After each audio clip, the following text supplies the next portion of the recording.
We have a full house today. Hello, everybody, and welcome back to Esoteric Atlanta. We've got the night watchers of the Midwest here, as well as the confused wanderer here. And so I am so excited, you guys. First of all, how are you guys doing today? Before we get into it? Doing good. Thanks for having us. Thanks for coming. I'm so excited, guys. It's Friday the 13th. And when we scheduled this show, I don't think any of us actually clocked that we were doing this. I thought about it when I was making the thumbnail. I was thinking about it. That it was Friday. I looked at my schedule today. I was like, oh, this is like a God wink. You know, I think God has a sense of humor. So I mean, have you seen some people like God definitely has a sense of humor. So we are here on Friday the 13th, and we're going to be having a really fun show talking about all the unseen or sometimes seen forces in the world, the paranormal, the cryptid, old world stuff, all of the just the really crazy stuff that seems to be kind of coming more to light these days. But before we get into that, guys, we all have a mutual friend whose name is Jessica Jones. She is the Cryptid Huntress. You guys, most of you guys are on her channel. I texted her and asked if she wanted to come on today, but she had to go pick her kid up from school. But she sent me this flyer, you guys. Next weekend, Saturday the 21st, up in Tiger, Georgia. Todd used to have land in Tiger, Georgia. That's like, what, 2 hours north of Atlanta, Todd? Yeah. Up in Appalachia, where Bigfoot likes to roam. She is going to be speaking at this conference, the 2026 Bigfoot conference. We went to, was it the 2024 one we went to, Todd, or was it 2023? Millard House. I think it was 2024. That we went and saw her speak at the Bigfoot conference.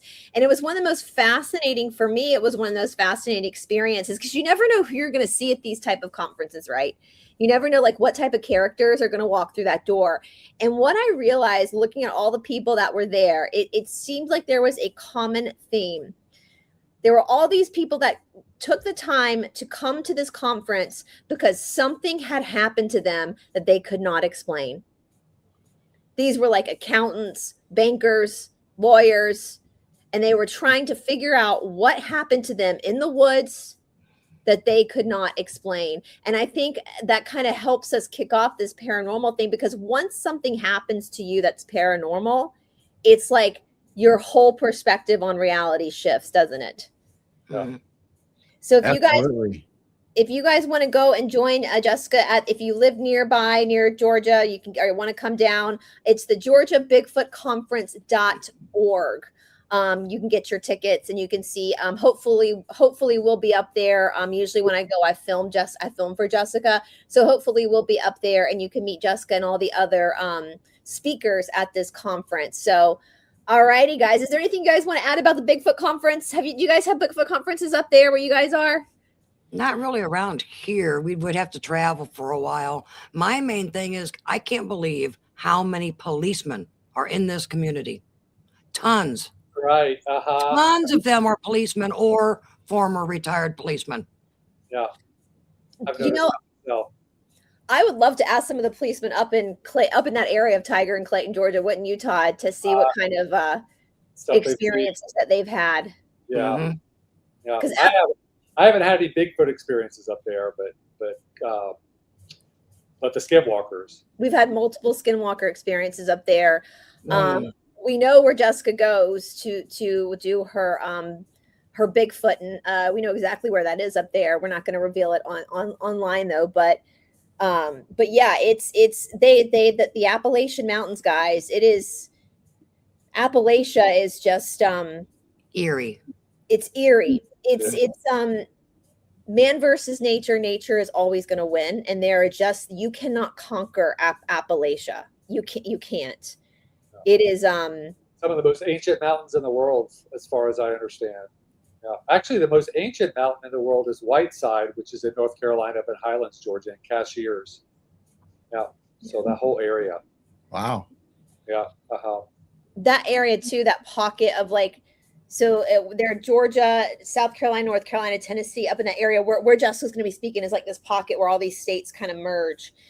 And that's also a little bit up north, like more close to the North Carolina, Tennessee border is where they have the highest sightings of feral people. Have you guys heard of feral people? Oh yeah. Yeah. Yeah. We've gone down all the rabbit holes. Have you had the experiences with feral people? I No? don't think Have you around here. No one that's actually like seen them before. No, I don't. Not- They're deep in Appalachia, Yeah. aren't they? Yeah. So around here, I think we have too many fields and stuff. There's really no place for them to. I mean, we got Sasquatch and stuff, but the feral people, we don't have Yeah. any mountains or anything like that or caves for them Right. to really hide. Because Uh-huh. what I knew is the feral people are way up high in the mountains. They don't want to be down here I see. anywhere Yeah. near us. Right. Should we speak a little bit about that for a second? So when we say feral people, guys, we're not talking about people like us who are born into society that decide to go off the grid. Now there are a lot of Totally off-grid. those are there are a lot of those people in Appalachia too. But feral people are people, the accounts that you read on like Reddit, people who run into feral people don't even register that they're human beings until they get closer to them. They speak their own language. That's kind of like a clicking sound. They're totally hairy.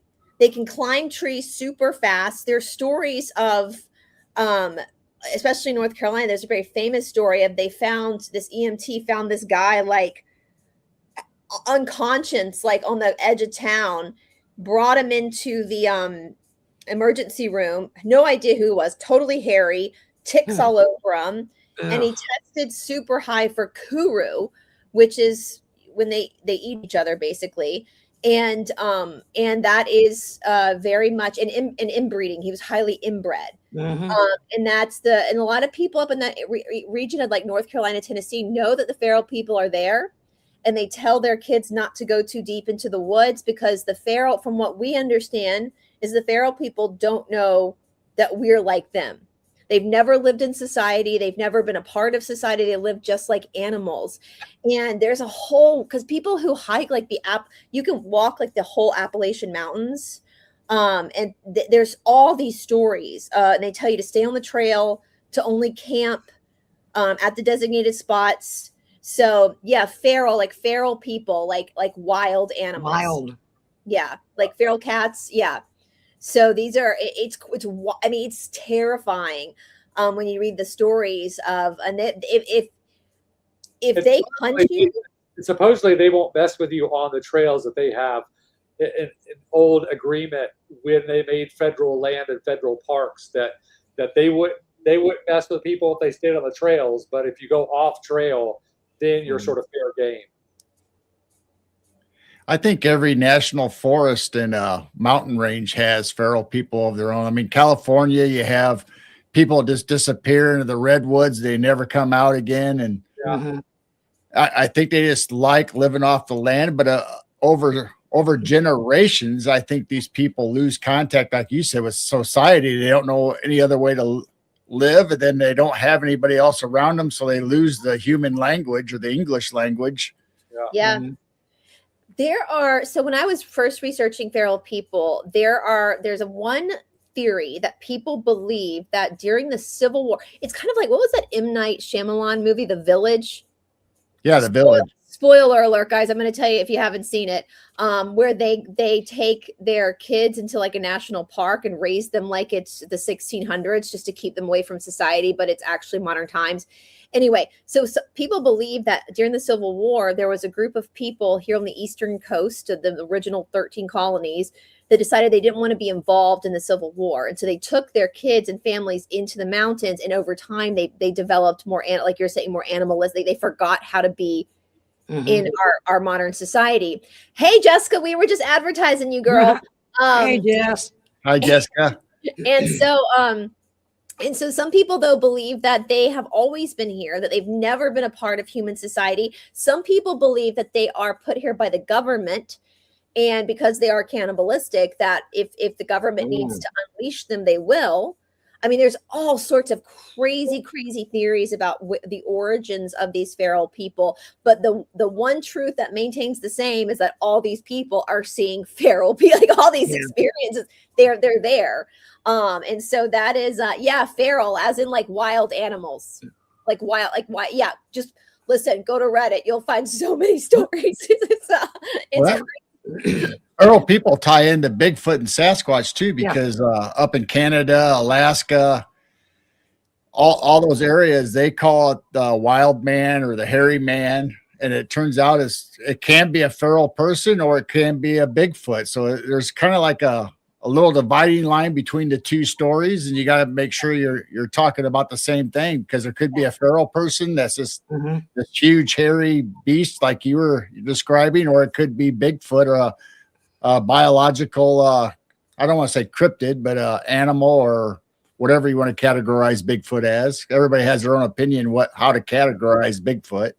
That's what I'm saying. That a lot of sightings, they think it was a Bigfoot from a distance. It could have been a very hairy feral man way up in the mountains. Right. And I think they're connected to the 411. Right. Yeah. Maybe people that have had violent encounters with a Bigfoot type person could have been feral people, because from what I understand, Bigfoot or Sasquatch is not violent, is not dangerous necessarily. And so maybe the experiences people have with violent, quote unquote, Bigfoot is actually feral people. So that's something I've never really thought about up until now. Yeah. Well, Todd, you made a good point. And I'm going to star your question, busy student mom, because that's a really good question. That's why I didn't put it up yet. But I'm going to star it so I can get back to you with the Mark Twain National Forest, because they our lovely friends here might know more about that than we do.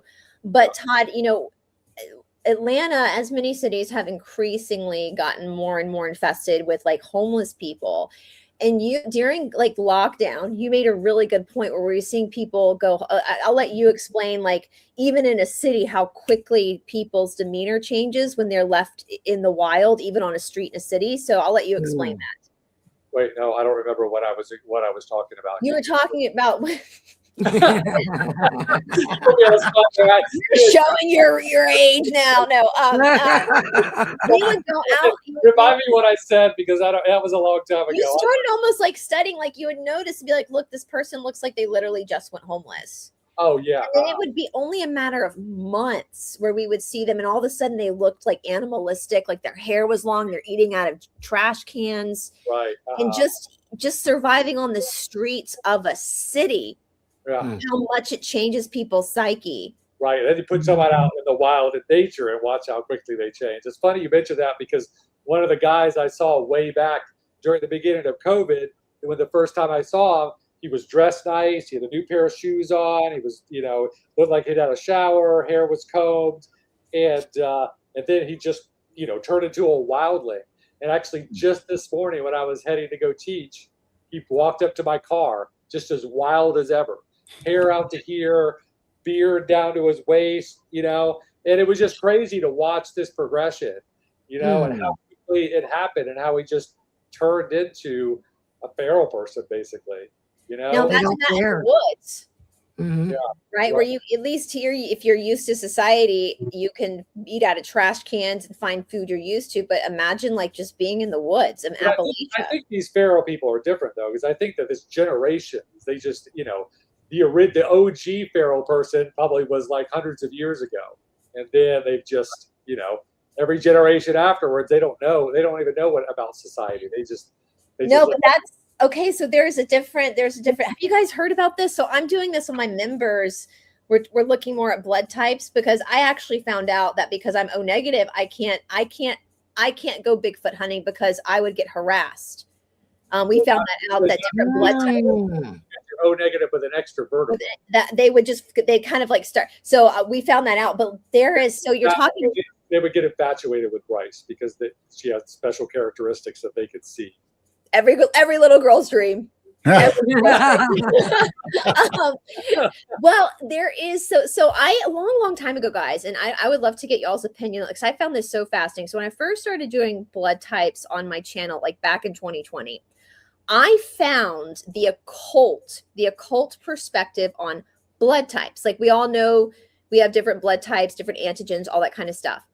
So they categorized in the occult O negatives like myself. We're considered pure bloodline of the gods. Now that's not my perspective, that's their perspective. And a lot of our elites are O. I think we're all equal. I think our blood types just give us different personality traits, and that's that. So O negative would be pure bloodline of the gods. O positive would be pure bloodline of the gods mixed with like earthling. A positive is type 1 human. A negative is type 1 human and pure bloodline of the gods. B positive is type 2 human. B negative is type 2 human mixed with pure bloodline of the gods. AB positive, type 1, type 2 human. AB negative, type 1, type 2 human, pure bloodline of the gods. Now get this. You guys know we've talked about this before. Now, if we look back in our history, there's 3 groups of humanoids that we have found that we all come from. So you had the Neanderthals that they say kind of went away, but I kind of doubt that now. And then you had the Homo sapiens. Then you have the Cro-Magnon man, which was only discovered by us Goyim, as they say in the Epstein emails, us peasants, back in like the 19th century. Now, the Cro-Magnon man is where it's weird, where it blows like evolution, like everything, like monkey evolution, completely out of the water. Well, first of all, Rh negatives also blow evolution out of the water because we don't have the rhesus factor in our blood. So, anyway, but the Cro-Magnon man, as they say, when they found these remains that they lived around the same time as Neanderthal and Homo sapiens were starting to evolve, or whatever, they were not animalistic. It's like they were put here and they had a society. They had bigger heads, bigger brains. They could tell by the way their throat was that they had language, like our language. They kept their cave clean. What? They kept their cave clean. Yeah. They had burials and rituals. Like they actually buried their loved ones, like we do. They had jewelry, and they're all the Cro-Magnons were Rh negative. So that's what's fascinating, is because now these people are like, well, where did these? We don't see any type of like evolution of social structure for the Cro-Magnon. They just appeared like that. What are y'all's thoughts on that? Speaking of like feral people and like why we're all here. And when I heard that, I was like, oh, type 1 human, type 2 human. So that's Neanderthal, Homo sapien. And then you got Cro-Magnon, which brings in the Rh negative. What do you guys think about that? Well, Gerald, did you hear any more about that one woman that came in with that? No, I had not. The only thing I came up with is that she went in obviously for a blood transfusion and to make sure that that's for surgery, and they wanted to make sure that there was enough blood on hand for her because they didn't have any in the bank. And when they typed her blood type, they said there wasn't any one to match that anywhere. Yeah. So I don't know how that happened. There's a blood type called the Rh nil. And there's only, when I did my research, there apparently is only 5 people on planet Earth that are Rh nil right now. Oh, wow. And they have like literally no, so even an O negative will have like speckets of something in their blood that these people don't have. They're called the golden blood. Their blood is like golden.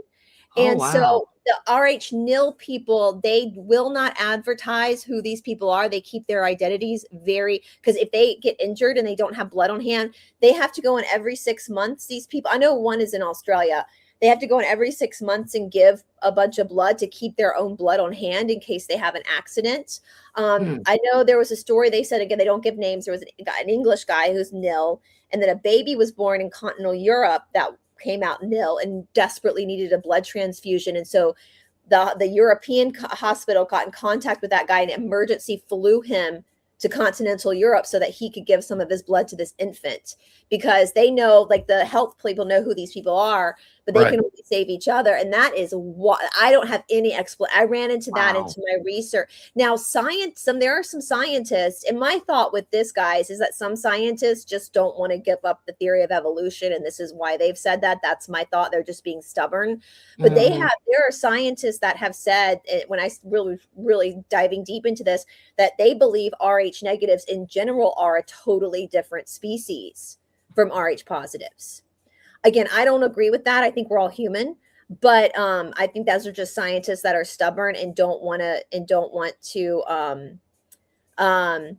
yeah yeah, exactly. Well, exactly. I always say that too. It's not, if you, and that's the scary thing. And that's why we talk about it, is because there is this trending idea on the like telegrams and stuff that anybody born RH negative needs to be eliminated, because all the elites are RH negative. And I say the same thing. I said, judging somebody by their blood type is no different than judging somebody by the color of their skin. Right. Right. Help how they're born. Mhm. So it's important though that we do talk about that faces in the stone, because there are people who are on the rampage in these.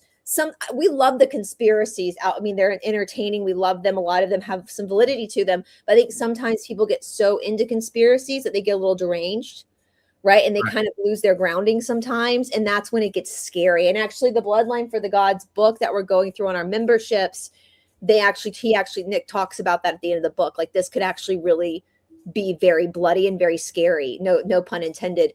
If people start to think that just because of your blood type, you're somehow evil or something. So I know Todd's also RH negative. So is there anything you want to add to that, Todd, as a fellow RH negative? You know, you mentioned something about being so focused down a rabbit hole or a conspiracy theory that you actually have like blinders on. You almost put yourself in a box where you can't see anything outside that box that might relate or explain something, because you're so concentrated just on that one factor, whether it's like we were talking about the blood typing or anything like that. So you got to be careful that you don't super hyper focus on one thing. You got to keep all the evidence and bring in all the data, even if it's way outside, even if it's way out there, you think it's so crazy, there might be a little truth in it. Yeah, absolutely. It's my friend Catherine Edwards back in 2020, when she's a biologist, and when the whole trust the science thing was going around, Catherine was like, science doesn't even trust the science. Like, the whole point of science is you have a theory and then you spend your whole career trying to disprove your own theory. So science is the most paranoid subject you can study. So science doesn't even trust the science. What are you talking about? So, but you're so right. And so many people get so attached to their own opinions about truth that they can't release those opinions when they're confronted with new information, you know? Right. Yeah. And they usually just search for more information that just confirms that they're right, instead of sometimes letting the information guide them out of their, cul-de-sac, their conspiracy cul-de-sac. And, I've been into conspiracy theories ever since, way back 25 years. And I have followed some really dumb shit, and even some really crazy stuff that now, as I've gotten older and wiser, hopefully wiser, I've just had to come around and admit, like, okay, I was wrong about that. And that's okay. Right. Other people should be okay with that, because it's a learning process, and it's at the end of the day, it's really just for fun, because, conspiracy theories, regardless of how much whether you hold a lot of truth or not, it's not really going to affect your soul. And so, entertainment, don't take it too seriously, and right. We know something's not right. That's all we know. Right. Right. That's the only evolution you should truly believe in, is to expand your mind and your thoughts and what you believe in this world. That should constantly evolve. Right. Not our species, not anything else, just the way we think and observe and perceive things. Right. Yeah.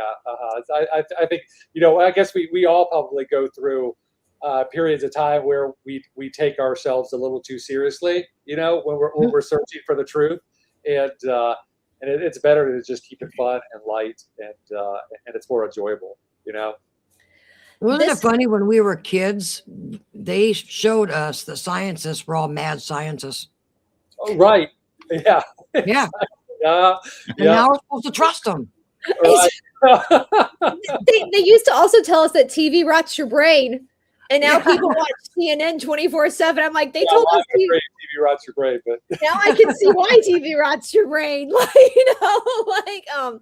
So speaking of conspiracies, since you guys are like our friend Jessica are heavy into like watching these cryptids. So question, where is your opinion now? Where do you think Bigfoot comes from? How long do you think Bigfoot's been here? Do you think Bigfoot's a part of our reality or it comes in from a different reality? What are y'all's thoughts on that? What's your conspiracy on that? I You think wanna they've go been first, around for thousands of years. I think the biological animal that we talk about has, like Jane says, I think it's been here before us, even maybe. Mhm. But I think there's also other species or similar, Right. say Bigfoot or Sasquatch, however you want to determine it. I think some of those could have been brought here. A lot of people say that Anunnaki or other alien races brought them here for mining gold or whatever, and yeah. somehow some of them escaped and now they're out in the wild. So Yeah. there could be more than one species that we talk about as far as Bigfoot and Sasquatch, but that's an opinion also. Right. I also think of Jacob and Esau in the Bible. I'm pretty sure Esau was a Bigfoot. He Or at was least a hairy. He wild was a man or hairy hairy man, red man. I think he Yeah. was a Bigfoot. Yeah. Do you know that even the Mormons, I just found this out because we've been doing a lot of exposés on the Mormons, that they have a Bigfoot story with Cain. They believe Cain was a Bigfoot, was cursed as a Bigfoot. Mormons, in the comment section, let me know if I got that right, because I was like, what? You never know with the Mormons, man. They are the most entertaining religion. They have so much occultic stuff going on, and you just never know what you're going to find with those Mormons. Do you Yeah, think some people think that Bigfoot is like the wandering Jew also. Mhm. Yeah. I Is the didn't hear Yeti the that. same That's thing? interesting. Is The the Yeti wandering the Jew. same as a Bigfoot or a Sasquatch, the Yeti, or is that something totally different? What the Yetis is? Yeah, they're all different name. They call them different in Australia. Yeti is up, up around Russia. The Down by Himalayans. you guys, they're boogers. They Yeah. all have different names. No matter where you go, they all have different names for them. Now that's the dog man. So what do you guys think of the dog man? Do you think it's the same as Bigfoot, or do you think dog man was a hybrid, like an underground like hybrid of combining species? I think they're a species. I'm looking into the biblical part because we are Christians also, but we're open-minded with conspiracies. Canaan, I have a feeling, was Canine, the land of Canaan, the Canaanites. They ended up being knights. You look up on Google the shape of the knight helmets, of the medieval knight helmets. They have snouts and stuff that would fit a dog. Yeah, we did talk about that, didn't we? That's fascinating. I'm gonna Mhm. see if I can pull that up while you guys are chatting. And then with that scripture that the woman comes up to Jesus and people think that he's calling her a dog as a nasty name. And she replied back and says, what about the breadcrumbs under the table? He called her a dog because she was a dog. He knew she was a Canaanite. So that's what I'm thinking. I'm gonna see So if the I can find Canaanites, that, I think, were dogmen. St. Christopher was not the only one. Yeah, have you seen this, Todd? The St. Christopher? No.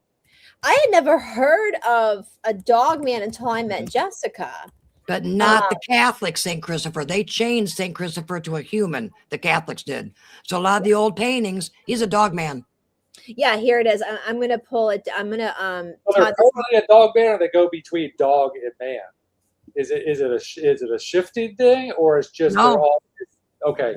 He literally had supposedly all the pictures depictions show him with a dog head and a human body, and he stayed like that the whole time. Okay, so they're not like a skinwalker where they could change. It's just that's their permanent. But I brought that up also during the show with Jessica and other places. Is like, how do we know that he didn't shapeshift from time to time, just like the other rulers? Or people that we talk about that shapeshift from different forms. I mean, he could have also at certain times.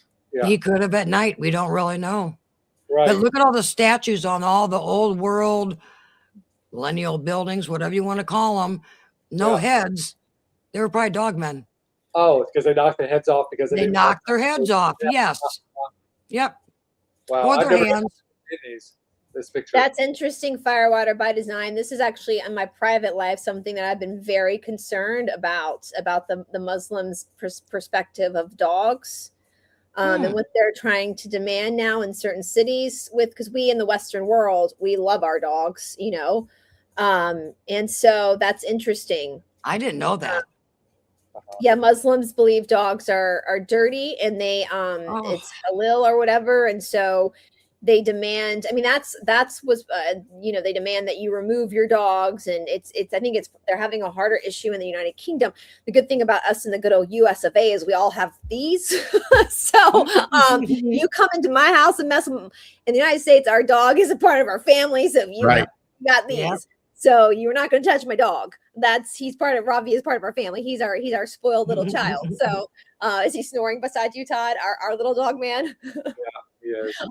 The other thing we don't really talk about much, and Jane kind of touched on a little bit, is that when you start talking about the fallen angels that come down to earth to lay with the women, well, if they're so demonic or they're so evil, do you think they only laid with the women of earth? I think they laid with the beasts from all over the world, and that's how we get in these cryptids and different things that we don't know how to explain. I think it came from that act.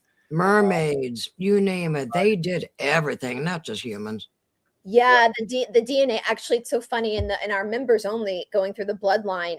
They talk about the DNA, the Anunnaki coming down and DNA splicing, and it's so interesting because everything they're accusing the Anunnaki of doing is actually a lot of what the elites are doing right now, even covering the sun up, messing around with hybrids of species.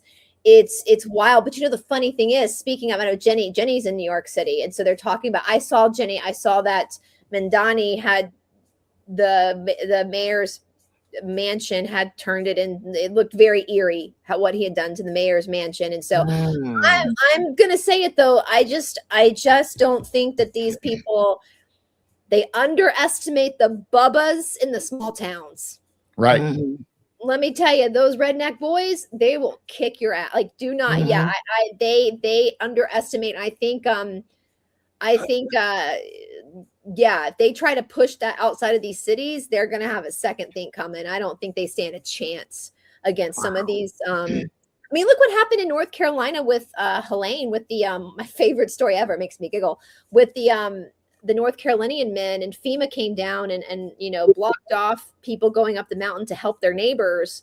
And these North Carolina boys, mountain boys, just citizen arrested the FEMA people, beat them up, put them in handcuffs, and went up the mountain to help their neighbors. And that's in our Constitution that we're allowed to do that. So I think they've got another thing coming.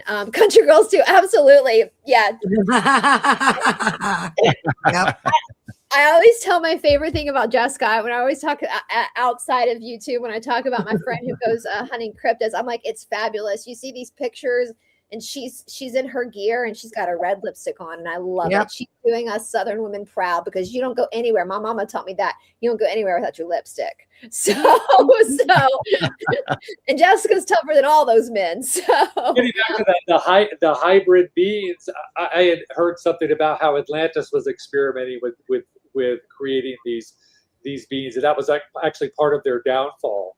Is that a lot of them got away from them, and it helped to start their downfall, because they started to rebel. And so, you know, maybe Bigfoot or those type, or Dogman or those type of creatures originated from Atlantis experimentation. Right. Part, you know, Experiments going bad. Yeah. Right. Yeah. Yeah. Now, what about the chupacabra, or like the Jersey Devil? Sometimes I think they're the same thing, like the chupacabra and the Jersey. Do you think they're in the same family as Bigfoot, or do you think they're completely different species, or like Mothman even? I think a lot of these things are all different. We do a report on Creepy Acres, which is reports of cryptids. Mhm. You know how many times you only see that thing one time? Was that an experiment going bad? And you don't hear reports of these things. I mean, they're mixed with this and that and this, but you don't hear reports of something similar. Right. So to me, I think Chupacabra, I think they're all different. I think there's different types of Bigfoot or Sasquatch because there is different types. Some look a little more human and, you know, some are darker skin. I think Jersey Devil and all that stuff, I think they're all totally different experiments. Right. I think they could have been manifested. I think Oh, people might have been messing with the dark arts or whatever, and maybe they manifested some of this stuff, or maybe just like us, we concentrate on so much stuff. Maybe that's why Ohio's having Bigfoot reports, because we concentrate our thoughts and our what we're searching on so much that maybe we're manifesting a lot of this stuff to happen. Yeah. Did you guys hear about the recent reports? No. All right, I'll have No. Daryl explain that. Yeah, he's been digging into that. Yeah. So from March 6th of this year, we've had 8 reports in Ohio, and it's going south and a little bit east.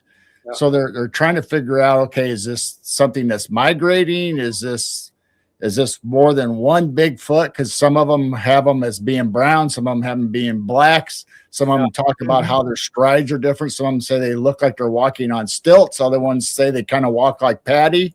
So it's not the same Bigfoot they're seeing. It's obvious that they're seeing more than just one these last few weeks.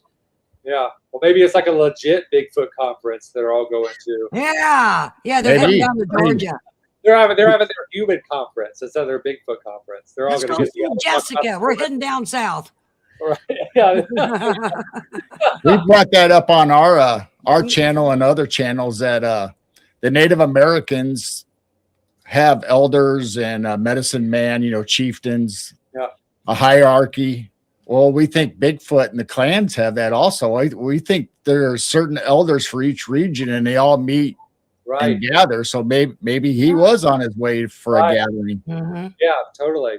So I pulled the map up, guys, because I know we have a lot of people who are not from the United States, just to give you guys kind of an idea of where these sightings are. And I know it's kind of blurry, but like Todd and I are like right here, and Jessica, we're all kind of in this area of North Georgia, and where Jessica is going to be is kind of like right. Can you guys see my mouse? I can't see it. I can't. Oh, so I'm like using my mouse to show it. And I'm like, oh, I don't even think I can see it. So I was thinking about pointing at it, but then you can't see my finger. So yeah, I know. I'm like, you can put anyway. Everybody knows what Florida is. Florida is the tallywhacker of our union. Well, above us is Georgia. Ohio is right. If you go straight up and you see New York, Pennsylvania, the green one, and then right beside it to the west is Ohio. So you guys, so Appalachia kind of runs through the East Coast. So if they're coming out of Appalachia, then they're moving. You said they're moving west, east, southeast, back into southeast. Yeah. So they're coming right back. Yeah, well, absolutely. Firewater by design. I do a lot of my research by reading lawsuits with the Smithsonian. So it'd be interesting, especially if you're not from the United States, to pull up a map and you could kind of track where we're saying these things are. And then you can kind of see the demographic of where, you know, if that has something to do with it. But yeah, Todd, you've been really you're really into Bigfoot. I know you want to go Bigfoot hunting with Jessica. Yeah. But I've never really, I've smelled a Bigfoot. That's it. And this was an experience when I was really, really young, but I could still bring the smell back. We were living in Alaska, and I was with my mom and her church group, and the woman that was taking us out to berry pick was how do you pronounce it? A tinglet. It's a kind of Native American tribe that originated in Alaska. Inuit? What's that? An Inuit? No, they're called a tinglet or tinglet. Okay. Yeah, they're the ones that make the beautiful totem poles and the masks. You'll recognize them by their beautiful art. Anyway, she was a native, and she was taking us out berry picking, and in the middle of berry picking, all of a sudden we smelled this intense skunky smell that hit us like a wall. And it was almost like you could feel the temperature of it. And she stopped. And I remember how panicked she was. She goes, "Okay, it's time to go." And she had gone over it and whispered to someone else's ear. And then the woman got serious and we all left. And my mom was telling me that they smelled a bear. And it was like, no. That wasn't a bear because later on in life, I had heard these experiences people had of smelling Bigfoot, and it's exactly what I smelled as a kid. So that's my closest thing to having a Bigfoot experience, is to be with a Native American woman. And as soon as she smelled it, she was like, "Oh, okay, we need to go," because I guess she knew that was potentially one of their berry picking spots in the season. So a lot of sightings have been around berry spots. I say, don't pick the berries in the woods. You're picking their food. Right. They will show up when you start picking your berries. Yeah. She knew that. And so I just remember out there picking, and how she was very conscious of her surroundings, and she was just sort of waiting for that sign of the Bigfoot to come and give the warning of like, "Okay, you've picked enough, move along." I think if you really want to see a sighting, Todd, all you have to do is go out in the woods and pee on a tree. Oh, yeah? They show up when you're out there going to the bathroom. A lot of sightings. Or they get mad because you're peeing in their living room. Right. Yeah. I think Faces in the Stone has a good idea. If we can't beat them, we might as well just join them, right?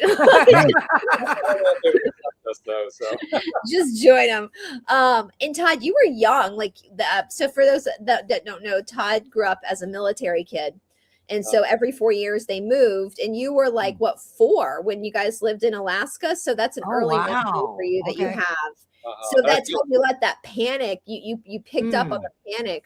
And the smell. I can still remember the smell. And then years and years later, hearing people's stories about Bigfoot, I was like, "Oh wow, I know what they're talking about. I smelled that." And it gets stuck in your olfactory senses because it's so foreign, it's so strong, it's so intense. Like I said, it came with a heat to it. That's how intense it was. So wow. Yeah. So it always stuck with me. And also, sensing the Native American woman's reaction, that's another thing that made it more of a poignant experience, is like, she knew what was going on. Yeah. She knew. Time to go. Yeah. It was time to go. Yeah. That was the warning. And you got to shuffle these white people on out of here. Bless their hearts. I love hearing about people's genuine experiences, especially these people that, didn't really believe in it at all, but they worked out, as a forest ranger or whatever, never really thought about it. And then all of a sudden having an experience and almost like denying it and trying to explain it away, but then having another one and just being like, "Oh shit." And then starting to connect the dots. And you can tell these people how genuine they are, that they legit have these experiences, and I'm fascinated with it. So A Flash of Beauty is what I've been watching. I'm sure you're. Oh, Flash of Beauty, yeah. I love their interviews, and so I every time they come out with a new one, I watch. Unless every so often they have someone, and I'm like, I'm sorry, but that guy's full of shit. So every so often they'll have one, and I just can't. It's something I just have a sense for it, and I'll get like 15 minutes in, and I just can't stand it anymore, and I'll just have to turn it off. So anyway. You need to watch Bigfoot Society. It's Jeremiah. He's the one that has been watching and reporting on all these Ohio Bigfoots. Yeah, I've seen a little bit. I've watched a few of those shows. Yeah. He's really good. Yeah.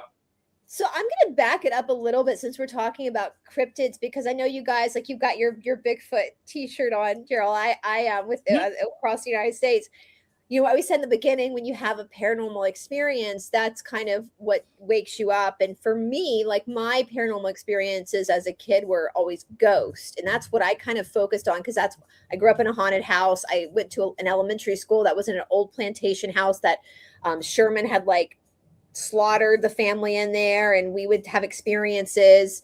And so my question to you guys, since you guys are really into the cryptids, was that your paranormal experience that kind of made you go, wait a minute, things are not as it seems? Like, what was that for you guys that made you kind of want to study cryptids more and watch for it more? What happened to you to make you go, the Matrix is not what we think it is? I've always believed. I was raised in the 60s with a single mom. There was no single moms back then. Divorce was rare. So she was raising 4 of us kids in the 60s. She told me about UFOs, Bigfoot, Loch Ness. She was into all this stuff, haunted movies. Wow. I believed her as a kid. She told me about the sulfur smell. So I've always believed it. And then, of course, growing up, and you just kind of don't think about it, but I've always looked at the skies and stuff.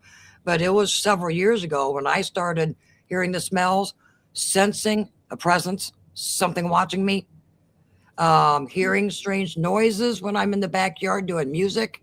Uh-huh. That's when I started kicking in, like, oh my gosh, there's stuff around here. And I'm thinking, in Illinois, I thought they were just out in the mountains and stuff.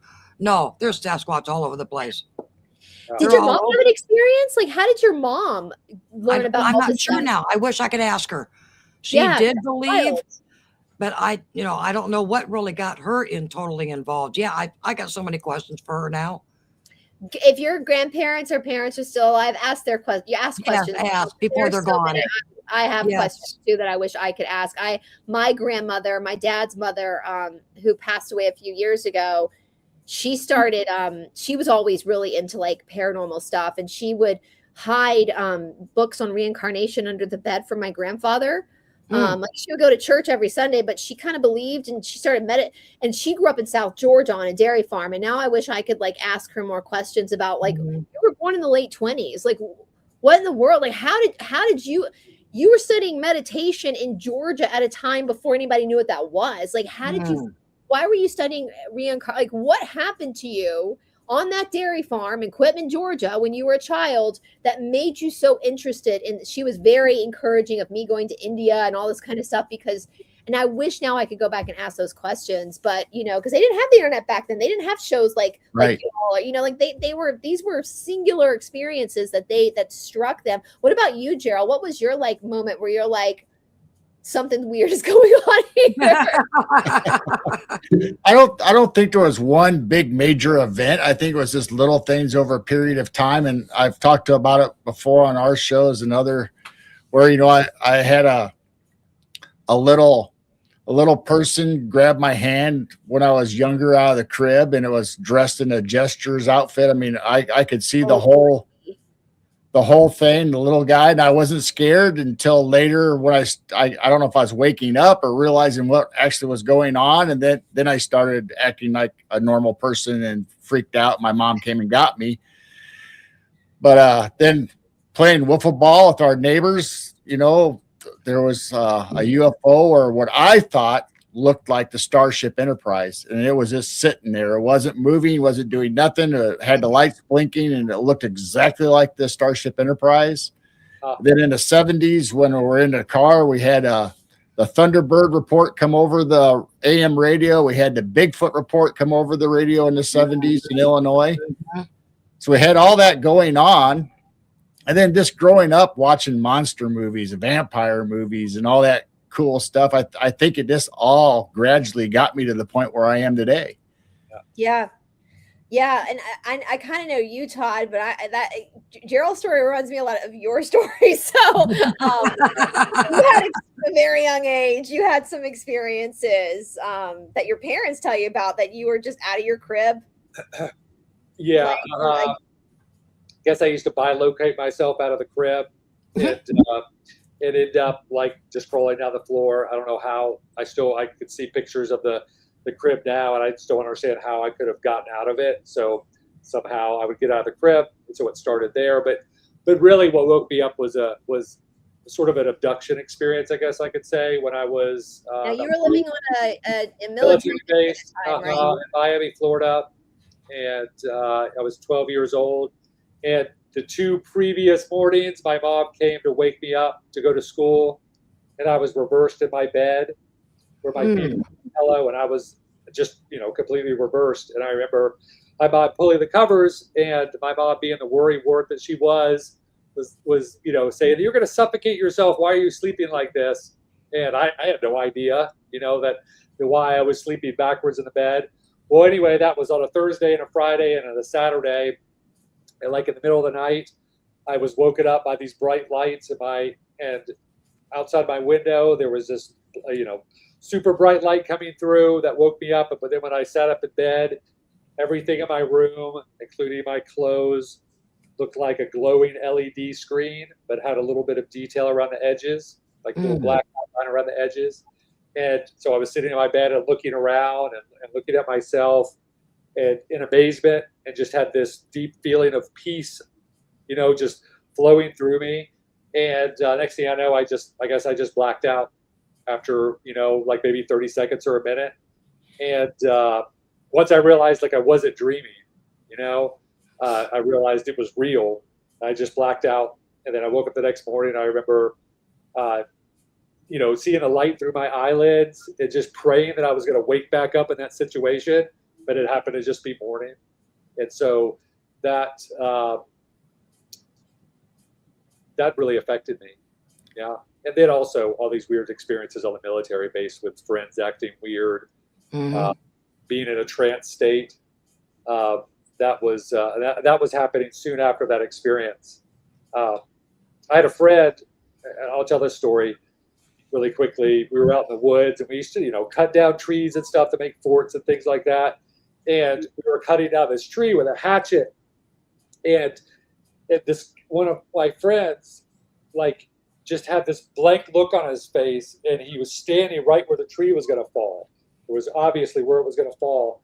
And we were, and he was like not conscious at all. He was just staring, and his body was stiff. And we were trying to move him, and he would not move, and he wouldn't respond to us. And we would try to pull him out of the way, and he was like stronger than a man. And he would just snap back into place. And we kept telling him, Scott, you got to move. You got to move. What are you doing?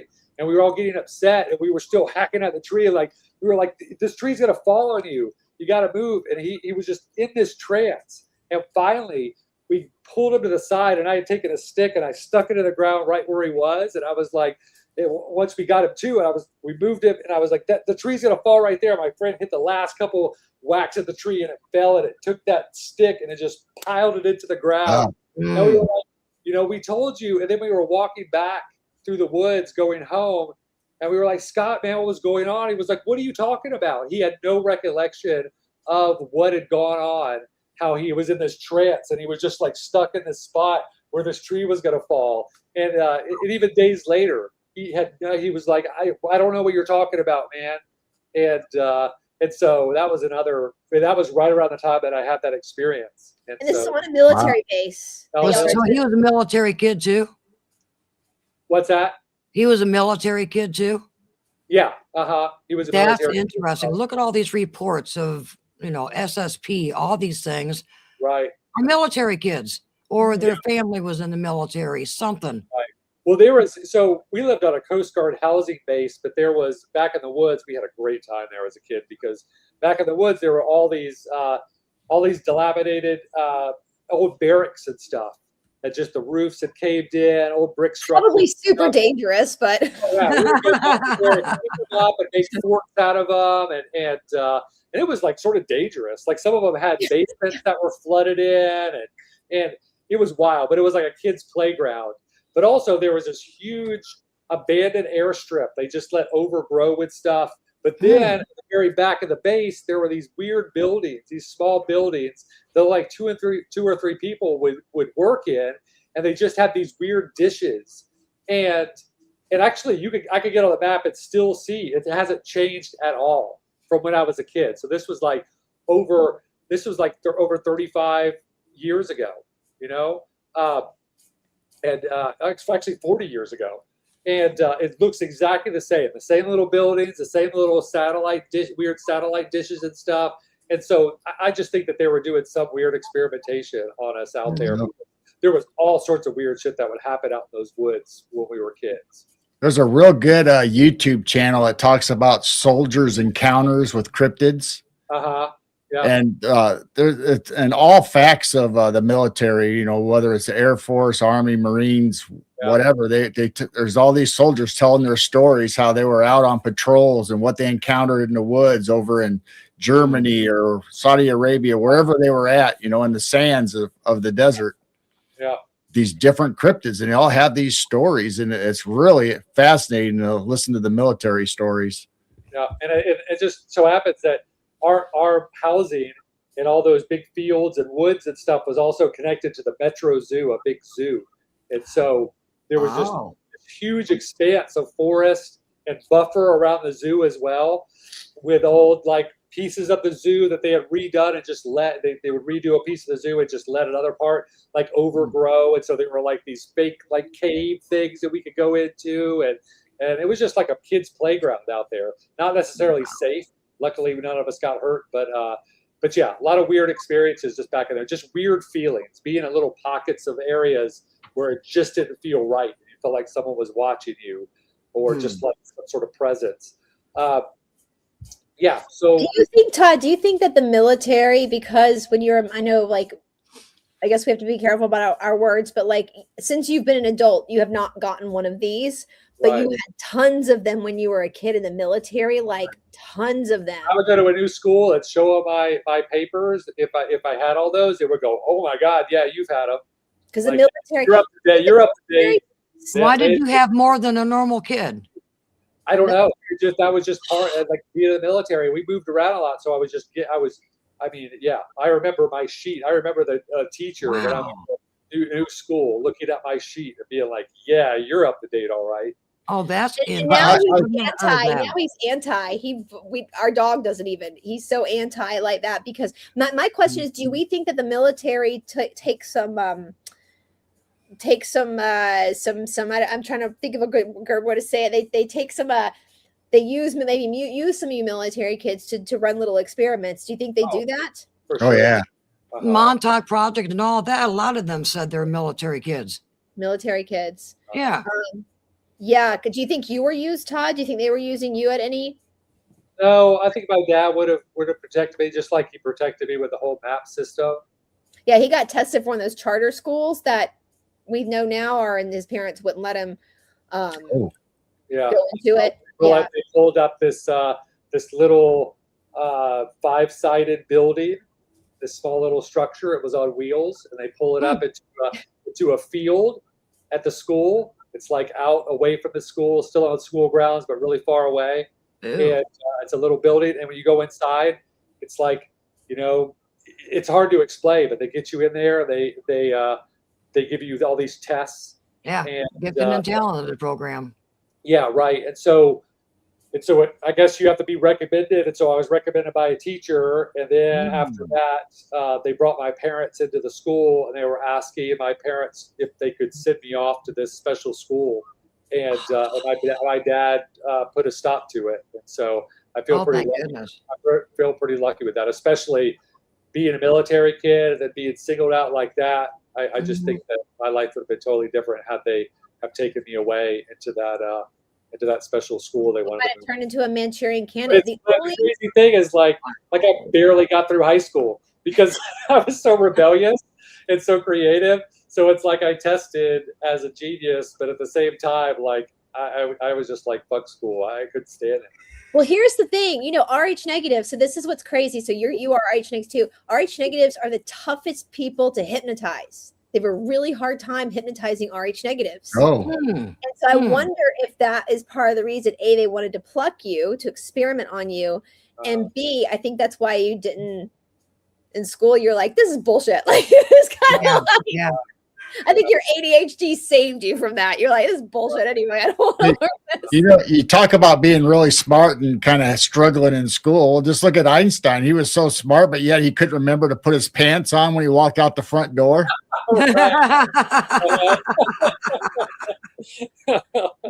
That sounds about right. He is so smart. He Todd is very, very smart, but he's very kind of aware of them. You were at a very young age, very aware of the matrix and very aware that something after your experiences in the military and stuff. But yeah, it's wild. I'm the same. I saw somebody said they saw shadows and stuff. That was me. And isn't it wild that it's like the first paranormal experience that you have, that's kind of what ends up intriguing you into your study. Like I always believed in aliens. I always believed in Bigfoot, but I always, as a young adult and kid, I was so focused on ghosts because that was what I was dealing with the most was like dead people, dead dudes, basically. Where Todd, it was aliens from his experiences. And but you introduced me to Cryptid. You introduced me to skinwalkers because I didn't have those in my life until I started hanging out with you. Oh, how many experiences? Now it's nonstop, and it just gets crazier and crazier. It's wild because I mean, the way I'm starting to see it is that, you know, they'll start showing themselves a little bit and then a little bit more. And the more you get acclimated to it, the more like absolutely literal that they get. Because I've never had such a poignant experience as I had with Bryce leaving Northeast Georgia a couple of trips ago. That was the wildest thing I've ever seen. I've seen some wild shit, ghost stuff. Should we go back to the first time we experienced a skinwalker? And have y'all ever experienced a skinwalker? no, I've not that I never know of. experienced a No. skinwalker. They're, No. they're Listen, at this point, though, after reading the Epstein emails, I think I'd rather just hang out with the skinwalkers anyway. So Yeah. Yeah. the Epstein, the piece of the Epstein emails was really bad for skinwalkers because now they're not so scary anymore. So where we go in Tiger and Clayton, Georgia, Raven County, where Jessica's about to be, it's known to have an infestation of skinwalkers. Like literally, even like locals are like, yeah, I mean, we have an issue with them. But the first time that we had an experience was walking up from this place called Raven Rock, which is like a 40-minute drive down a dirt road, and then, you know, like a mile hike down to the Chattooga River, and we were out there all day long on the Chattooga because there's a little beach area you can go to. It's sort of a locals only area. Actually, it's funny, that trail was cut for a filming of the movie Deliverance. So they filmed the Deliverance scene down on the rapids right there where we go like lay out on this tiny little sandy beach.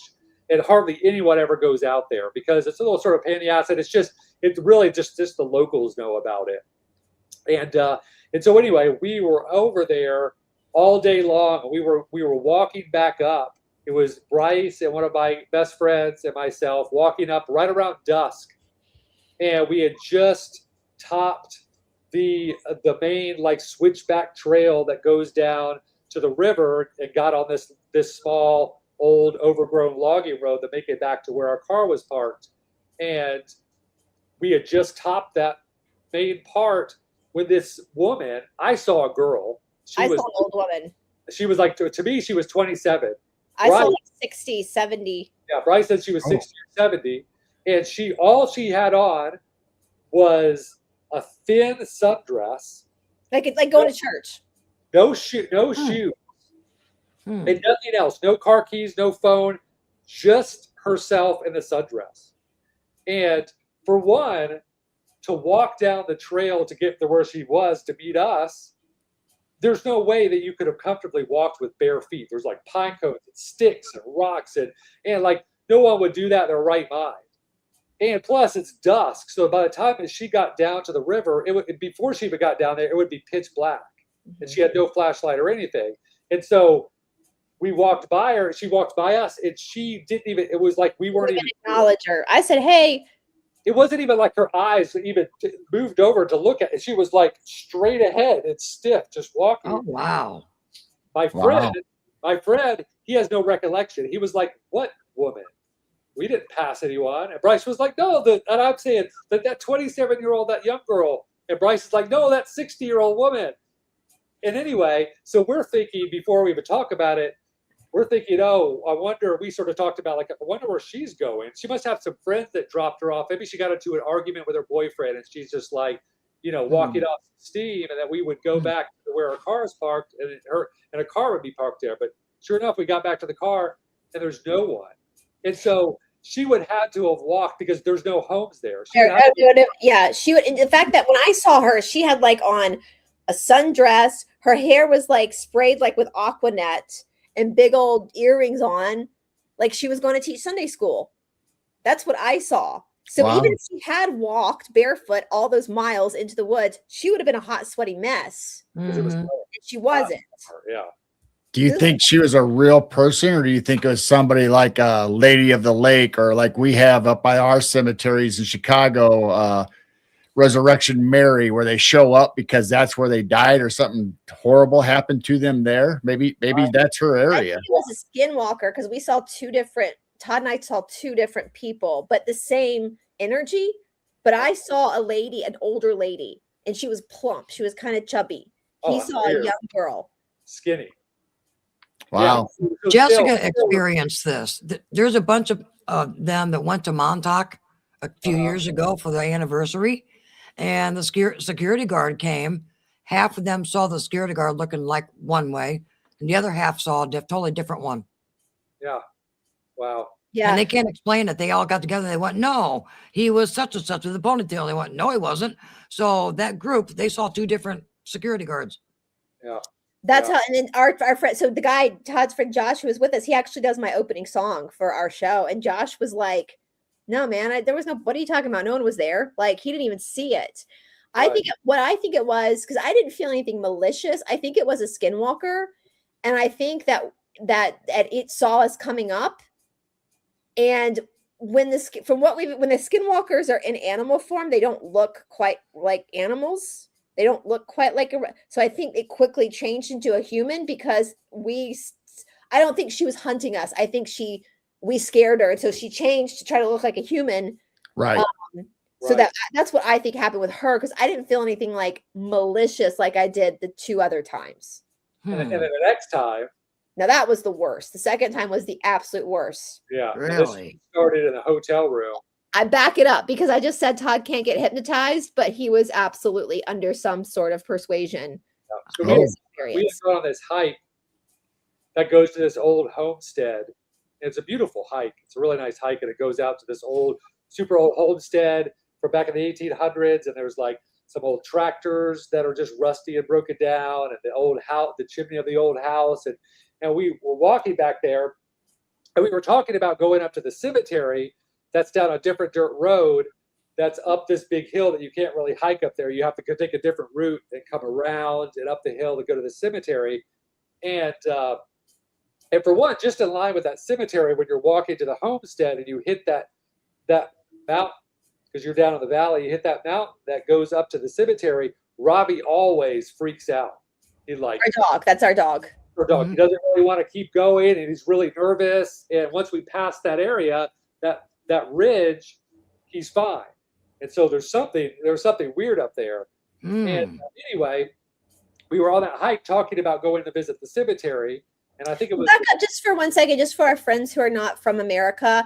In Appalachia, there's just random cemeteries that are from old homesteads, they say. So that's what Todd's talking about. It's not like an official cemetery. They'll be like family. So there was the homestead from the settlers or the pioneers, when it was just a chimney, and it was up a steep mountain, and that's where the family cemetery was. So we were attempting to climb up the mountain to get to that family cemetery, but when we got there, we realized that was not going to be possible. It was too steep. We had Robbie, and so Todd looked at his map and realized we could take a back road to get to that same area to visit this old family. I just wanted our friends who are not American to understand that this is not like a church cemetery. This is like a random, like abandoned, way back in the woods, down a bumpy, crazy dirt road, windy to get up there. You know, that would have been the family cemetery. That'd be a little crazy to go up there. So anyway, we got home, took a shower in the hotel, hanging out. Bryce wants to go somewhere else, like to a crystal shop or something like that in Clayton. And for something just hit me. It was really weird. Back up. He had agreed. He was going to take a nap, and he had agreed that we would go to this. It was a tarot card shop. That's what it was. Let's see. Tarot cards, whatever. Tarot cards. I had taken a shower and put like my nice mountain clothes on with my makeup on because we were going to go get red. Not to go back out into the woods. You're taking a nap. Okay, now we just got to set the scene here. Set the scene. So now I jump up out of my nap and I said, get your stuff. We're going to the cemetery. And I was in this trance. And Bryce is like, what are you doing? No, we want to go here. I said, no. We're going to the cemetery. And mind you, it's getting dusk, and you don't want to be out in the woods that late in Appalachia and dark, and the sun is starting to set. Get an old cemetery up there. But I was like in a trance. And I had to get up there. I don't care. And it was like 20 something degrees. It was freezing outside for that area. 20 degrees, I understand for nothing. You're usually 20 below where you are. But for us, 20 degrees is pretty cold. Just to put that in perspective. So super cold outside. It's right around an hour before dusk. Not really enough time to get all the way up there back before dark. Well, we have these roads, just so people hold on. These roads we're on, just so people get an idea. You can travel 2 miles, which in a regular city would take 2 minutes. These roads are so rocky that a 2-mile road could take you like 40 minutes to drive because you're going like 2 miles. Right. That's that we're talking. That's how back. There's no civilization around once you get to this road. I wanted to just set the scene. Yeah, once you just getting there, it's windy up and down. It's down War Woman Road. So if you know that area, War Woman Road is sort of a witchy place to begin with. And so we're driving. We get to the dirt road. We're headed down the dirt road. At this point, I'm like dead set to get there. Bryce is upset. Bryce is like, why are you doing this? Why are we going now? I thought you were going to take me here. And I just wouldn't hear it. I just wouldn't listen to Bryce. I was almost in tears. I was like, I don't consent. We're in my car. Turn around. I'm scared anyway. And I'm not listening. And it's really weird that I'm in this state, And so we're about 30 minutes down this road. And here's this woman sitting on the side of the road. And this is another area. There is no houses around. There's no reason for anyone to be on this backwoods road when it's 20 degrees outside, and she's on the side of the road with no shoes on, and she's sitting down, and she just no shoes. We just drive by and we look at her, and she just waves, and we just keep going. I said, I guess she's not asking for help. She's fine. She looked happy. She looked healthy. She's just sitting there, short sleeve shirt on, no shoes. 20 degrees, it's freezing, the sun's about to go down. Like, where are her shoes? Anyway, we drive by, and Bryce is freaking out even more. And we get to the turnoff where we can start going up, and it's too rough. I'm like, okay. I snap out of it. Like, we can't do this. And it's getting dark. And so I snap out of it. Bryce is happy that I've snapped out. At this point, I'm like hyperventilating. I'm like, we're going to die out here. Like, I'm like, yeah. So anyway, this is where it gets crazy. So we turn around and we head back, and we get to where that woman was. No. Before we even got to the woman, what was following us on the side of the road? All of a sudden, I don't know. A black goat. Well, that's what I'm saying. We pulled the black goat. Trotting this weird black goat is like over the creek. Like, I'm looking at it, I'm like, don't goats go in packs? Like, why is this goat like where she was? No, it was before we got to where she was. It was when we turned around is when I saw the goat. Oh, do you have mountain goats there? No, we do not have mountain goats. So why would you have a goat in a random woods? I've spent so much time up in the Northeast Georgia mountains, whether it be camping off trail, hiking, living up there. I've been going there since I was a kid. I have never once seen a goat just roaming around in a black goat. And that woman was gone. And she's gone. She was gone. There's no way that she couldn't have gone anywhere. She couldn't have gone into the woods. She couldn't have gone back to the road by the time we turned around. So I swear she turned into the goat. Right? And they say that the no shoes is a sign that that's a skinwalker. Exactly. So they don't normally wear shoes. And so the woman disappeared. No one had time to pull up the road and pick her up. There's no cell phone service, so even if she had gotten lost, she couldn't call anybody.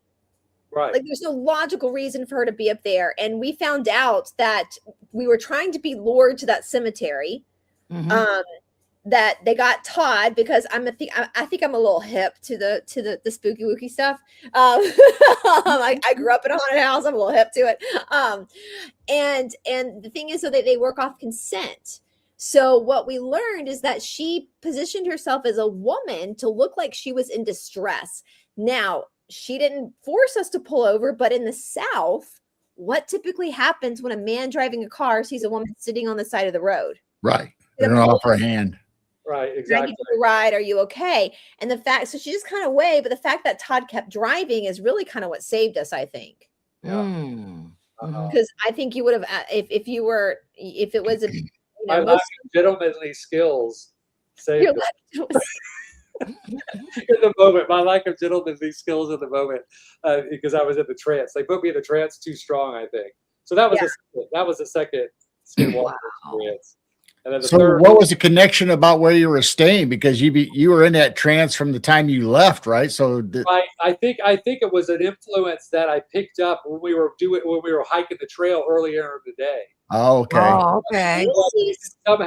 Somehow there was like some connection there when we hit that spot by the cemetery, because that's when it entered my head, because I told Bryce, oh, there's a cemetery up there, we ought to go check that out. And it hit me when Ravi our dog was acting funny. I was like, oh yeah, that's where it is. And so I think there was like the implant was happened at that time, and then later it woke up in me, and it just pulled me out there. I just like had to get out there. It was the weirdest thing. It was I so think you taking a nap too helped claw you as well, because you go hard to sleep, and I think that's where they can kind of like. And I was groggy. Right. I was sort of groggy when I woke up, and as I'm getting ready and as I'm like getting in the car, I don't think I even completely woke up until we were like on the dirt road. And then I realized, oh my God, Bryce is upset. I'm like crying, I shaking. was like, it's too late now. We're going. And so we just kept going, and luckily that road was too rough to get up. And yeah. But the hotel where we stay is like, because Clayton's a small town, and the hotel's kind of like on the edge of the town, and then the trails are kind of a little bit out. It's like once you're at the hotel, it's like towns here, mountains there. And you even notice, because we always go to the same place, that you'll take Robbie out in the morning to pee when it's dark out, and you'll see like things watching you from like the bank. And it won't get super close. Like it has a boundary it can't come across, because it's like in the town. Because we do know they make agreements to not like cross, Well, Right. one of those agreements last time we were there that scared the shit out of me. That was wild. So when we left last time, that was one of the most profound paranormal experiences I think I've had too. It was so clear. Time before last, because Time before last, yeah. So this is the last skinwalker we had. So you can tell that's that wasn't the last. That was the second to last skinwalker. So after that goat woman experience, the next one was we were leaving. We had finished the trip, and we were up there for how long we were there? a few days. This Yeah, a trip, few days. weekend. 2 days, and so we were leaving, and and the sun was just coming up, because normally, we get up super early, and so we're on the road like at dark, like right Dark before three. the sun comes up, heading back to Atlanta, and so the sun was just coming up, and I was actually joking with Bryce. Oh, I guess we're not going to run into any skinwalkers this time, and almost immediately after I said that, from across the road. So this is a 4-lane highway, mountain highway, with like a pretty wide grass median in the middle. And right as I said that, out of nowhere, like literally nowhere, came this huge thing. Huge thing. It was like It's like a lion, the size of a lion. It was bigger than a Great Dane. And it It was had like a lion. Like it was huge. and it had thick, what almost looked like human hair that was so red it was like burgundy. And the way that hair flowed on its body was just it was like hyper realistic. And it was running at a speed I'd never seen anything run at in my life. And it was running like directly at our car full speed. And Bryce is like, don't hit it. And I'm like, I know better than to slam on the brakes or swerve. If something's going to run out in front of you, you just keep going. I just let off the gas, and it ran like right there. This light was shining on it, and it was big enough where it was over the hood of our car, and I was just about to hit it on the passenger side, and it just disappeared. Just Like no thumps, nothing. It was gone. It didn't run past us. It just ran in front of us, and then it was just Disappeared. gone. And it was so I could just see it in my eyes. So Gerald's Himalayan lights in the back, the way they kind of the color that it was, that bright. Oh. And when we got home, Ravi, our dog, he's very codependent, Ravi. So when he's off leash, even he's very clingy to us.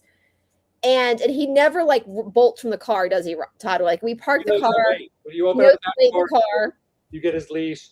And you say, okay, and he gets out. Never does he just jump out. He waits when the door's open. Well, we opened the door and he bolted.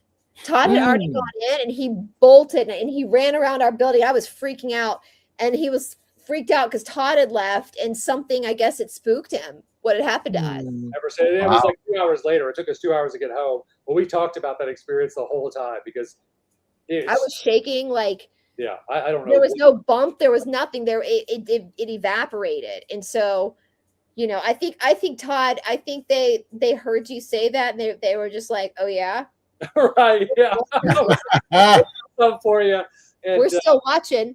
Right. It was right before Tallulah Gorge. I don't know if you know what Tallulah Gorge is. You cross it when you go over into Clayton. It's where things really start to get beautiful. It's like the Niagara Falls of what is it? Of the southeast. Yeah. Anyway. It's where a lot of the railroads came through. They have like some old railroad stuff. Yeah. So that was the most like intense time experience. But then actually there's two other experiences with skinwalkers there. The other time is when we were there last time and I was out walking our dog. When they watched you. What's that? When they watched you from the bank. Well, no, that came out. That one came out. So I don't know if you've seen it before, but they'll come out as a dog. And I was walking Robbie up at this bank parking lot right off this Ingalls. It's early in the morning. Super early in the morning. It's like 4:30 in the morning. No one's out, but there's a gas station right down the hill. So you walk up the street. There's a little hill, and then it plateaus off, and there's a bank there, and it's a good place for me to go walk the dog. And I was up there walking Robbie to pee in the morning, and in my head I heard they're watching you. And I didn't really pay a whole lot of attention to it. I was like, shit, okay, well, and I was looking around, and then I turned my back for a second to look at Robbie, and next thing I know, this huge dog bolts out of the woods and stops in the middle of the little grassy area in front of the bank with these intense eyes, like he was looking for me. Just like ran up out of the woods, and this right after I heard that they're watching you, ran up. Almost like human eyes, looked and sort of didn't see me, almost like because I was right out there for a second. But then I come closer to this little hill that go down the gas station, and as soon as it ran out, I just booked it down back to the hotel, ran down the hill. Like it was scary. Their eyes are different. That's how you can tell. It's like they can be like a dog form. The dog's usually a little bigger and a little different proportion. The back has a different sway to it. They move. They don't move like a domesticated dog. They move they move more like a coyote. But the eyes, the intensity of the eyes is what lets you know, like that's not a dog. You know. Anyway, that was our last one. Sorry, go ahead. How superstitious are you? Because according to Jessica, you don't even say the S Walker name. You say S Walker. You keep saying the actual word. You're manifesting it. So she doesn't even come out and say it. So I didn't know what you thought on that. Yeah, we'll probably get a Christmas card from him. It's fine. Yeah. I mean, just the fact if you're going out and looking for him, to me, I think that's good. That's like invitation enough. But what I've started to believe is that, they make themselves more literal as time goes on. It's almost like a little test, and once you're normalized to it, they'll show you it all. Right. You know? And it's not necessarily a good thing, but I think that it's important to be informed about it. I'm not superstitious of thinking that if I say skinwalker that I'm inviting them. Okay, all right. Because a lot of people do in the community. Yeah, they avoid even saying skinwalker. They say S-walker. Right, yeah. It's just the same thing. I mean, they know that S-walker would be short for skinwalker. So, I mean, they're going to come regardless. For some reason, they're attracted to Bryce and I. And I think it's more of an intent. I don't think you have to verbalize it. I think that you're already opened up to that frequency or whatever that vibration is. So, right. At this point, honestly, if one appeared to me, I'd be like, you don't scare me. I live in the same timeline as Dr. Fauci. So yeah, go after him.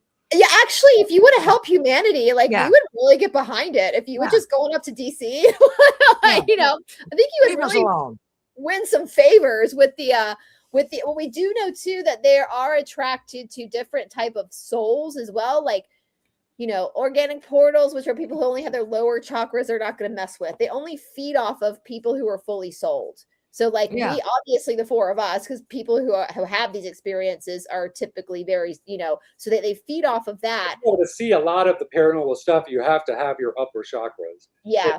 And so that's just, you know, So they're not gonna mess with. We have like Lake Burton's up there, and there's a lot of like Buckhead. Buckhead's like our Beverly Hills in Atlanta. We call them the Buckhead Betties, and they'll be up at the lake, and they don't have as many experiences because the skinwalker's like, I don't.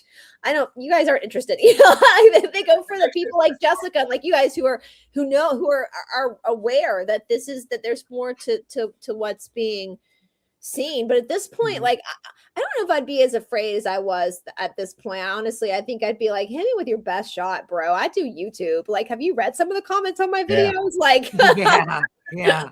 From what we understand, Lake Burton or fake lakes in general actually help to create skinwalkers. Oh. Because, you know, there's a lot of stories around, especially so the two biggest man-made lakes around us is Lake Lanier and Lake Burton. Both of those lakes are known to have massive paranormal stuff that happens around them. Both of those lakes were flooded towns. Both of those lakes were not only flooded towns, both of those lakes had burial mounds as well. And so there were towns, there were cemeteries, there were a lot of Native American landmarks with the mounds and stuff that they flooded. So from what we understand, not only are fake lakes like that attract paranormal stuff, the reason why they do is because it's a satanic ritual that they do to create those lakes. Right, negative energy. Right. So they seal that energy in, and then from what we understand, the skinwalkers could feed off of that, and they congregate around that. And so, you know, and so the closer you get around the lake, the more of that paranormal experience you're going to have with those type of cryptid beings. It's a loose lake. It's a loose lake. Yeah. And it probably works as sort of a portal as well. Think about it, water being a portal. And so water's a portal. Yeah. Water. Yeah, the company that owns it, Georgia Power, like I was about to say, this is what's really weird. Get this. So Georgia Power owns Lake Burton. And this is what freaks me out about it. And they own Lake Lanier. But you can't buy property there. You can lease it for like 1,000 years. No, 10,000. 10,000 years. So you sign a contract to the owners of Lake Burton, which is a Luciferian entity, which is Georgia Power, that created the ritual to flood the lake and flood those towns. And then they invite you in to lease land, and you sign a contract for 10,000 years. So you put all that together, and it's a recipe. It's necromancy and black magic. Right. That's why people have so many paranormal experiences. And then you add in, it's the foot at the Appalachian Mountains. And for some reason, I think that is like, it channels down that energy into those lakes. Anyway, you might have been at a crossroads and signed a contract with your blood to the devil. Right. And it's like selling your soul. Yeah. That, you know, like why? And that was always weird to me. You know, in the South is really funny. And I know a lot of cultures are this way, but in the South, you have this divide between like old money and new money. It's very Great Gatsby. It's very Great Gatsby. I grew up around like a lot of old Southern old money. And I always heard growing up that the people I grew up with saw Lake Burton as like white trash because that was new money, which was, so when you go there, it's these beautiful, big houses, but I always get really tired. Like when I'm around fake lakes, I get really tired. Like I start to zone out, but you told me, Todd, that fake lakes feed off of your chi, your prana, your life force, right? Because they're not natural. And so people who are sensitive to that have a really hard time being around a fake lake because they can't stay awake. They can't stay focused. My ex-in-laws own a place on Lake Burton, and I couldn't stay awake there. As soon as I drove to the lake house, I would immediately go and take a nap. And then I felt like I could barely do anything. Go out on a lake and a boat. I just felt like I was just trying to exist in molasses. Yeah. Yeah. Hmm. Actually, it's so funny. Todd, did you know that they did a reality show up there? Uh, It's called Lake Buckhead, and it's all Really? like the Zaxby's kid. Is that what it's called? And they filmed like a summer. Oh, wow. I saw like once, and I was like, this is stupid. Reality show. Oh, Buckhead Shore was what it was called. Buckhead Shore. huh. Let me pull this up so you guys can see some of the pictures. But like the Zaxby's, do you guys know what? Do you guys have Zaxby's? The No. it's like a fast food chicken. Like it's kind of like a nicer. It's not as like as bougie as like Chick-fil-A, but it's I don't know, how would you explain Zaxby's? I've only been there once. I don't know. Lake Buckhead. Here we go. And about these lakes, it's not just small little towns. Look at all the old temples and stuff that they're burying up also. So it's this. If you guys want to see what we're talking about with Lake Burton, just look up Buckhead. It's called Buckhead Shores. Buckhead Shore. Buck as a deer head shore. We should watch it again. But yeah, it's all these like rich Atlantic. Yeah, I never watched it the first time. I don't know if I could get through it, but But it's like they go to this kid, the Zaxby heir, his family's lake house for the summer, because where all the Buckhead, the Buckhead Betties go. Here's Lake Burton. Can you guys? Yeah, Lake Burton. Is it pulling up for you guys? Let me actually. Let me just put in Lake. Is that how you spell it? Yeah, there it is. So this is Lake. Yeah, that's Lake Burton. So it's pretty big. Yeah. And they just drowned out a freaking town. Like, how many times did they do this? There are people that refused to leave, and they still flooded it. Yeah. It sounds like land between the lake. There are a lot of country folk up there that refuse to do any work on any home on the lake. Yeah, that's like this is an example of one of the big picture of what the houses are like on Lake Burton. Wow. So it's like not your typical, it's not your typical like here's another house. It's not your typical like lake house, right? Lake wow. House. So and these people are putting their homes, here we go, the Hamptons. Leasing, yeah, it's kind of like a Southern Hamptons, but for new money, basically. Wow. And so, and obviously you guys know with new money, it's funny they targeted new money because new money always has something to prove. Yes. Where old money doesn't. Right. I grew up with one of the Coca-Cola kids, and they build these huge homes, but they don't own the land. They only have a 10,000-year contract. Well, none of us own our land today. That's why we're paying the rent and paying taxes. Yeah, right, we don't own our land. Yeah.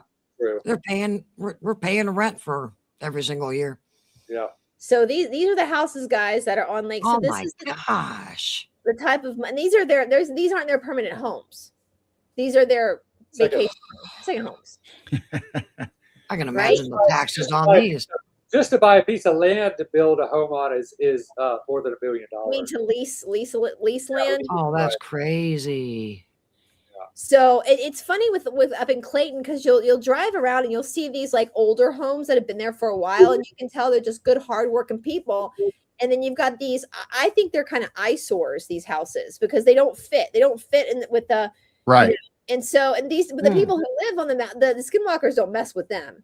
They're going and looking for other people. These people are just. We'll use the word that the elite use. They're useful idiots, basically. They don't have souls.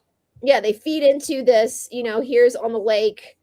My dad had a lake house, not here. Our lake house was on a real lake in Alabama, and it was an actual lake. It was a lake cabin.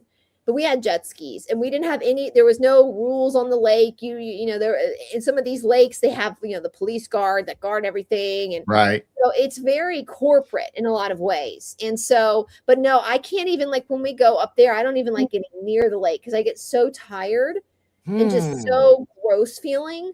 Beautiful homes, but you kind of sell your soul to the devil to have them. So, so anyway, but do you guys have fake lakes where you guys are? All over. I think they're all over the place. We have Man-made. Lake Thunderbird, which is a man-made lake, which people from Chicago have summer homes on it. Mhm. Is there any talk of paranormal stuff going on around there? Yeah, there's always like big cat reports, shadows of animals and all kinds of stuff, ghost dogs. Uh-huh. Oh, interesting. Interesting. You know what would be interesting if we could find like a map of all the fake lakes, like the lake you're talking about, like the lake in Burton, where it's a bunch of rich people, like even if they're Mhm. leasing, and see if they how they connect. That would be interesting That what now? to see how they connect. Like if there's a grid. Oh, right. Right. Yeah. Uh-huh. That'd be triangles. Right. Yeah. Yep.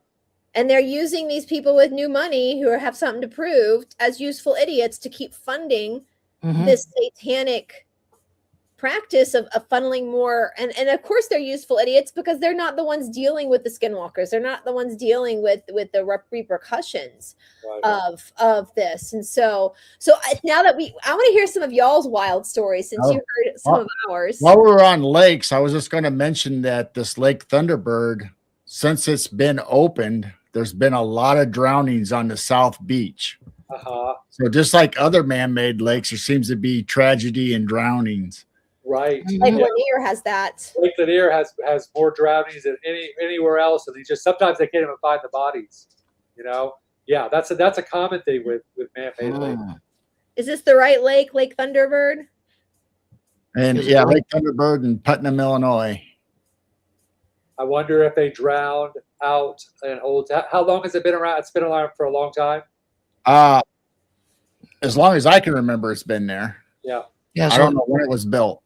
it makes me wonder if that's the same Lake Thunderbird. There might be tons of Lake Thunderbirds. Let me well, I know Lanier, so it was after it was like coming out of the Great Depression, because I covered how they sold it. Here we go, Illinois. They sold it to America as it's generating jobs for people. For Georgia, they're like, it gives water and energy to people. We have a lot of water in Georgia. We're a coastal state. What are you talking about? Now that you look back, you're like, were we idiots? We're literally a coastal state and we have rivers galore. Like, what are you talking about?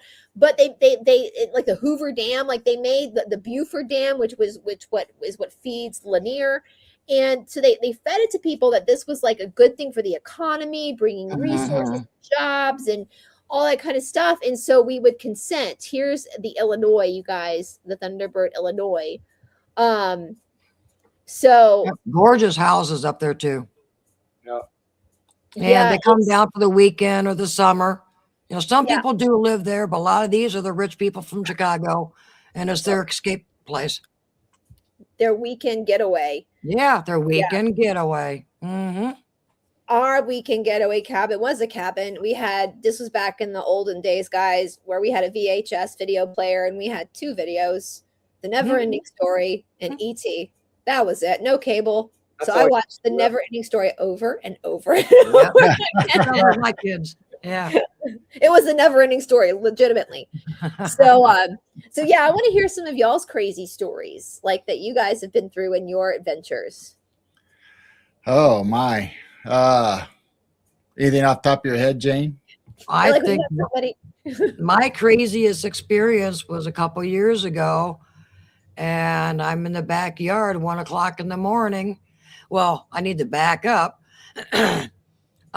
You know what, like a guitar, old-fashioned tuning pipe, the little pitch pipes that you blow into. Oh yeah. Uh-huh. Yeah, or you talking to a fan and that noise, same Uh-huh. thing. Well, I got a bunch of these pitch pipes and ukulele pipes and all these, and I'm in the backyard goofing around, and I'm saying hello, hello, hello, hello, all these different pitches, just Uh-huh. goofing around, going, oh, this is cool. And so that next night, 1 o'clock in the morning, the dog just got done, let her inside. I love being out there by my rock garden, close my eyes, just listen to the sounds in the neighborhood. Well, in our second driveway behind the lilac bush, I heard this audible, hello. It was audible, scared the living crap out of me. I was running in the house, asked Gerald, did you just say something? He went, no, he's in there watching TV. So he's still working at that time. So it's time to go to bed, 1:30 in the morning. I'm still thinking about this experience and I get telepathy. But that's what you were doing the night before. Huh. And I went, oh my God, I was doing the exact same sound. That sounds like a little robot saying, hello. And I have had it remote viewed and mediums look at it. And they're all pretty much saying that it was a Sasquatch. One person said it was a bluish gray Sasquatch with a blue ball. And that blue ball was the technology that they mimicked me or recorded me or something. I've never seen one at all. I've never seen one, but I've heard them. Yeah. That's kind of y'all's logo too, is the black, like on the thumbnail, it's a black blue. It's like a blue. I'm pulling up y'all's channel right now. It's like a blue circular ball. Here's how you said he had blue balls. Oh. Blue balls. Blue balls. I was like, you better be careful. Okay, I was saying this week, we have our Fusion Buddy studio, and we have these balls we use for our bar classes. And Todd, we ordered some new ones, and we pretty much use just recreational school balls because they're tough. They're not the traditional bar balls. They can take a lot of beatings. And Todd picked the color, and he ordered 2 blue balls, and we got them. And I was like, "Are you serious? We're gonna have to stand there on a video, both of us with 2 blue balls between our legs. You had to order blue, like." Oh, that's great. So, guys, I'm going to show you their channel, and I know most of you guys are already fully well aware of these two. These two been making the government. Oops! Oh, sorry. Sorry, girl. Sorry, girl. These two have been making the government mad for a long time with their blue ball. So I wanted to point that logo out. So make sure you guys are subscribed to them. What about you, Gerald? Do you have an event that just like crazy story of something that happened to you that really stands out? Well, other than the ones I mentioned already, in high school, I was going out with a girl, and we were long time boyfriend, girlfriend for almost the whole high school. Not me. Not you. Somebody else. Another girl. So we would always go out to a pizza place or go to a movie, on a Friday, Saturday night, whatever. We were going to go see the movie Ghosts, the one with Fred Astaire, the real scary ghost story movie. Yeah. Yeah. We are going there, and she's talking. I'm driving. I look over, and the person or thing sitting in the seat next to me was not my girlfriend. It was a dark shadow. It looked almost like a witch. I could almost see like the hat. So I could not see my girlfriend. And we were together for 4 years. I mean, so we were together constantly at school. She was always at my basketball games. We always went out, every weekend. And after school, she'd come over to my parents' house because she lived out in the country. So it was easier for her to do homework and hang out with me there. Then I'd take her home later at night. So, I mean, we were always in contact with each other. But that night, it was not her at all. I mean, I was scared. I probably jerked the steering wheel too. And I just looked straight ahead, and she was I could still hear her voice. Her voice never changed, just her image. And then the next time I kind of hesitantly, like, I don't want to look back. I mean, I'm like shooken. But the next time I look over, everything was back to normal. What do you think happened? Like, I have no idea. Does she know? Did you tell her? No, I did not. I just acted like I just had a moment where something startled me, and I just left it at that. I can see Jane where you're like, that wasn't me. I'm not the one. Yeah, that wasn't me. That wasn't me. That wasn't me. Disclaimer. I always tease Todd because Todd's 11 years older than me. So whenever he talks about girls he dated in high school or his 20s, I always like to remind people that it wasn't me because I was still playing with Barbies at that time. So like, I don't even know if I had my period yet. Like, I like to remind him that he's like, it wasn't me, guys, because he's not a PDF file, and I was probably still playing with Barbies. That's what he was doing. Robbie's bopping at the door. I'm gonna have to. Oh, you got to go take him out. Well, we can end the show soon. Robbie gets very aggressive when he's got to go TT. But if you want to sign off and take him out, you can. That's no. I actually need to go to the bathroom too soon myself. So what is coming up? Okay, so for Todd's channel, you guys, we're getting back. Gerald, we are like exposing this wild Heaven's Gate Cassiopean cult that is actually the cult leader is actually Todd's cousin. So we're going to expose that. And it's funny, I was sort of a part of the cult. No, he was. I have been studying the Cassiopean experiment stuff for 20 years, and then just recently I found out that my cousin is the head of it. Oh wow! It's loud, but it's sort of my dharma to expose the cult. Bryce helped me wake up. I was like, "This is bullshit." When I started reading this stuff, I was like, "The beginning work, the stuff I focused on, the early work was started by not my cousin, but Frederick Earlin, and it was legitimate work. But then it was hijacked by my cousin, and it turned into a cult." So anyway, we do a lot of videos. I do a lot of videos on because it's dangerous. It's dangerous. It's gay. So anyway, that's those kind of things. Coming up next week on his channel, you guys. If you need to sign off, Todd, you can welcome to go take the dog out. It was really good to meet you, Jade and Gerald. I can't wait to meet you guys in person if one day I go with you. So hopefully that'll happen soon. We should do more. We'll do more. I was thinking. We'll be back. Yeah, exactly. I was actually so much for being moderators of our channel. Great. We appreciate that. They saved me the other day because I was trying to block a troll and I accidentally clicked the wrong name. Oh, no. And it was one of our best viewers. I was like, oh shit. And I was like, but they saved me because I was like, I'm so sorry. It's Mercury retrograde. I hit the wrong name. Shit, goes so fast for that. I would love actually, because I was actually thinking about this, and when Todd, I'll talk to him about this tonight because I know he's taking. You just hit leave studio, the red button, So, I was wondering, like, when we go back up there, we should go to the Cabbage Patch place and like live stream it with you guys. Oh, Cabbage Patch place. The place where they make this is up. It's near us. Wow. I need to fully cover that on my channel because I haven't fully ever covered that, but that is so close. It's up there, and it's the same area as like all the skinwalkers. It's that same area where they do Cabbage Patch Hospital, they call it is. I'm still going down that rabbit hole, and they're thinking, because I was watching a show the other day, they're thinking out loud, like, were they clones or what? And they're actually thinking that they were using women as in puppy mills. And that was probably the women from the insane asylums. Well, the Yahtzee. Breeding them and then selling their babies.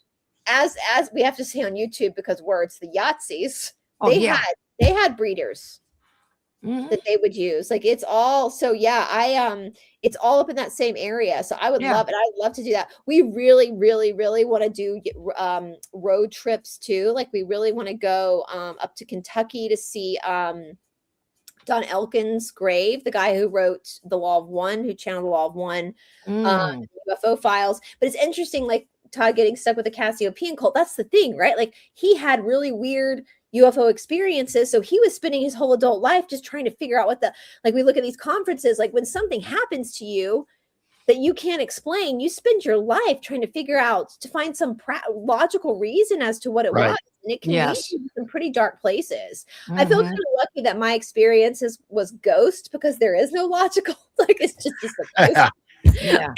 But here in the South, in the South, ghosts are very much accepted. A lot of my friends also grew up in haunted houses, and so you go over to play at your friend's house, and a TV would turn on in the next room, and my friend's mama would be like, Miss Jane, y'all got our Miss Dorothy, whatever, y'all got to turn it down. Like they talk to the ghosts, like it's just accepted. Right. I always laugh about Midnight in the Garden of Good and Evil. That was a book that made it into a movie. And this guy, you know, the whole story is there's this murder, and this New York reporter comes down to report on it. And the whole story is him being kind of enveloped in this very eccentric Southern society. And the very beginning of it, he talks about this guy who walks a ghost dog. And I've told this story before. The book came out when I was in high school, and the movie, Kevin Spacey's in the movie, big cast. And they were talking about on one of the news shows in the morning about this guy who walks a ghost dog. Like, is this real? Did this really happen? I remember having like this epiphany in like high school. I was like, do other people not walk ghost dogs? Like, isn't that normal? Doesn't everybody have the person in the neighborhood who walks the ghost dog? Like, right. I thought that was what everybody did. Like, I didn't realize that was like, it's a pretty dark movie. It's a pretty dark movie. It's a dark story. It's about a murder that happened. I have Scandalous Savannah on my channel, and I kind of talked about that house, and the guy that Kevin Spacey plays. He really helped like give Savannah a facelift and bring it back up. But yeah, he also unalived somebody. So, yes, yeah.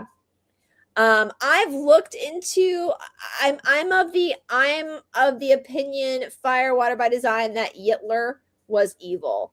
I think some of the conspiracies they have about the Yazidis are controlled opposition to get us to accept the New World Order. That's what my opinion is now. Just and also because even when I was a little kid, a lot of my friends' grandparents had numbers, so we had survivor stories. It's like you know we can question like history that happened hundreds of years ago, but there's nobody alive to give us the full account. But when you've got people who actually, oh, yep, that's it, that's the one. But when you have people that actually survived and can to live to tell these tales, I just feel like, you know, we have so many people in the disclosure world that are paid by the 3-letter agencies. And I think they put that out in order to get us to like get confused about the New World Order and start thinking good is bad and bad is good. And, you know, that's just kind of how, because I know people have this conspiracy that it's like, it's all inverted, but I just don't, you know, I'm suspicious of like Netanyahu, but that doesn't mean that I think anybody of any religion or creed should have, you know, people are people, right? Like, doesn't matter what we're all just mothers, daughters, sisters, wives, brothers, husbands. You know, most people are just trying to live their lives, you know, that their religion is just something they're grandfathered into. So yeah, exactly. Yeah. So anyway, but what's coming up for you guys? What is on the docket? I told Todd before he met you guys, I was like, this is who we need to be. I was like, we need to move from there and just stay up all night, change our schedule, and do these, because I was like, they are like legendary. You guys do these long format shows. So for my audience, for Todd's audience, because we're still streaming through his channel, what's coming up on your channel? What, for somebody who's never heard of you guys, what can they expect from tonight? Is our normal Friday night owl lounge show where we spend time with our subscribers, our people in chat. We hang out for 2 or 3 hours, sometimes longer. This depends on how the night goes, but that'll start at 10 p.m. Central, and we'll go over cryptid reports, Bigfoot reports. We'll talk about Tartaria, old world maps, whatever. I think tonight I got a book that's going to talk a little bit about the old world and who owned the land before we got here, before the Native Americans got here. So we might go over that a little bit. Have y'all heard of the Moon-Eyed people? Yeah. The what? The Moon-Eyed people. Oh yeah. That's Jessica and I. Jessica, if you're in the chat, I haven't forgotten.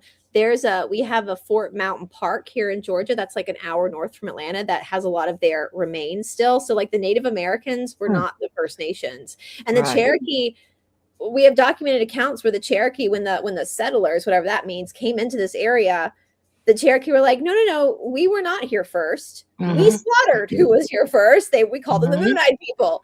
Now, before I forget, because busy student mom, I starred your questions. Do you guys know anything about the Mark Twain National Forest in Missouri? I know where it's at. I know it's a pretty dark place. Well, I've been to Hannibal, Missouri as a kid, going in the caves and all that in that whole area. So there's a lot of supernatural and weird stuff that goes on. A lot of cryptid reports down there. Yeah, it's a very thick forest down there. And if you don't know where you're going, you can easily get lost, I heard. Well, I'm writing it down because I am very interested in this. Why did they name it? Is Mark Twain from Missouri originally? Am I an idiot? Like, why did they name it Mark Twain or Samuel Clemens? His real name, was he from Missouri originally? He grew up on the river of the Missouri, so I'm assuming Hannibal, Missouri, I think is his hometown. Okay. Because I know like he lived for a long time in Key West, and for those who know Mark Twain, he wrote Huckleberry Finn, Tom Sawyer, a lot of really great American classical. But I'm going to look into this too. Maybe we can do a show later on, us together, about this, because this is fascinating to me. I always find it very fascinating when they name national parks after people. Like, I feel like it's kind of a form of necromancy in a way. If you read his books, Huckleberry Finn and all those were about being on the Missouri River or on the river, and he was a steamboat captain for a long time during his young adulthood. So he was always on the river, connected to the water. And that's the Mississippi River too, that where we think it might be the Nile as well, right? Yeah, right. I was just going to say that. The Niles. Yeah. The Niles, yeah. So I'm going to look into that as well. Maybe we can do a show later on about it too, because that, when I saw that, I like had to start, because something just triggered me when I saw that, like, that needed to be talked about. And you're right, these woods here in the United States, especially, like, I laugh when people say that we're overpopulated. I'm like, most of America, nobody lives on. Like what are you talking about? Like, it is woods and farmland. Like, and in Appalachia, there are places that people haven't been able to get to still. And same thing, if you're in Appalachia, you will get so turned around. I'll end with one really funny story we just experienced up in that area. There's a mountain called Black Rock Mountain, and it's a state park, and they have really great trails. And so we've been trying to stay on the trails lately because of all the experiences we've had, but it's way up. And this part of the Appalachian Mountains is called the Smoky Mountains, because the fog, the clouds kind of get stuck sometimes, and you really can't see when it's kind of blinding when that happens. But we went up to the top of Black Rock to park our car and to take a trail. And it was one of those days where it was smoky, there was cloudy. And so we were going like 2 miles an hour up the mountain very slowly. And we get to the top, and at the top, there's like a gift shop. And old retired people work there. They're hysterical. I love everybody who works there. They're so funny. They've seen some shit. But this older man was working the gift shop, and I walked in to get a trail map and to get like a drink for our walk. And there was a group of tourists in there, and I could tell. And I'm not trying to be mean to our northern friends, as we call them, Yankees. There was some very thick accented New Yorkers in there, and I was dying laughing when I got back in the car. But they were upset because it was so smoky, it was so foggy. They didn't say smoky, they said foggy. And they were asking the gift shop guy, like, is it always like why is it? And the guy laughed. He said, well, down in the holler, which is the valley, they call it fog, but up here we call it clouds. And they and they kept, well, when's it going to pass? When's it going to pass? And the guy goes, finally, the attendant goes, ma'am, you're in the Smoky Mountains. Like, it's not a fog machine. Like, this isn't special effects. We didn't turn this on as like a disco ball for a special effect. Like, this is literally this is what happens up here. I don't know when it's going to pass. This is why it's called the Smoky Mountains. But just like the way he's like, ma'am, we can't turn it off. Like, there's no let me go over and flip the switch for you. And it's not Times Square. Like, we can't, like, this is why you came here. This is the Smoky Mountains. But they, even in that gift shop, they have little chocolate covered nuts they sell in bags that they call Bigfoot poop. Bigfoot poop. I know. I told Jessica next time we're going to give her son some of it. It's just chocolate covered nuts, but it's like Bigfoot That's poop. cute. Wow. So they're very well aware of their experiences up there. And I'm sure those rangers and people who work there probably have a lot of stories. They can tell So you speaking themselves. of Jessica, our Sunday night show, The Piercing the Veil, Jessica is our guest host this Sunday. Sunday. Oh, cool. Cool. Well, I'm going to actually, you guys, make sure that you guys subscribe. I'm probably going to be dead asleep because I've had the time you guys go on tonight. That will already have been in bed at a very Todd and I really want to switch our schedules up. We years ago, guys, when we were in India, we would have to get up at 2:00 in the morning for Brahma Muhurta. So we got in that and we open up our shala at like 4:35. So that's why we're up so early. But we're really trying to Stay up later. New Yorkers. Jenny's a New Yorker. New Yorkers. Jenny was a rockette, you guys. She was a rockette. She's a pretty cool lady. New York's used to be smarter. Yes, we know. I just laughed so hard. I was like it was and like on Broadway, like turn the fog machine off. Yeah, I actually I find that the New York accent very comforting sometimes because it's just very American, you know. Anyway, but and don't worry, we make fun of people down here. Some people way down South Georgia. I'm from the South and I can't understand them. Sometimes we make fun of Jessica. I know Jessica her Southern accent. The way that Jessica speaks, that is a very quintessential, like elegant.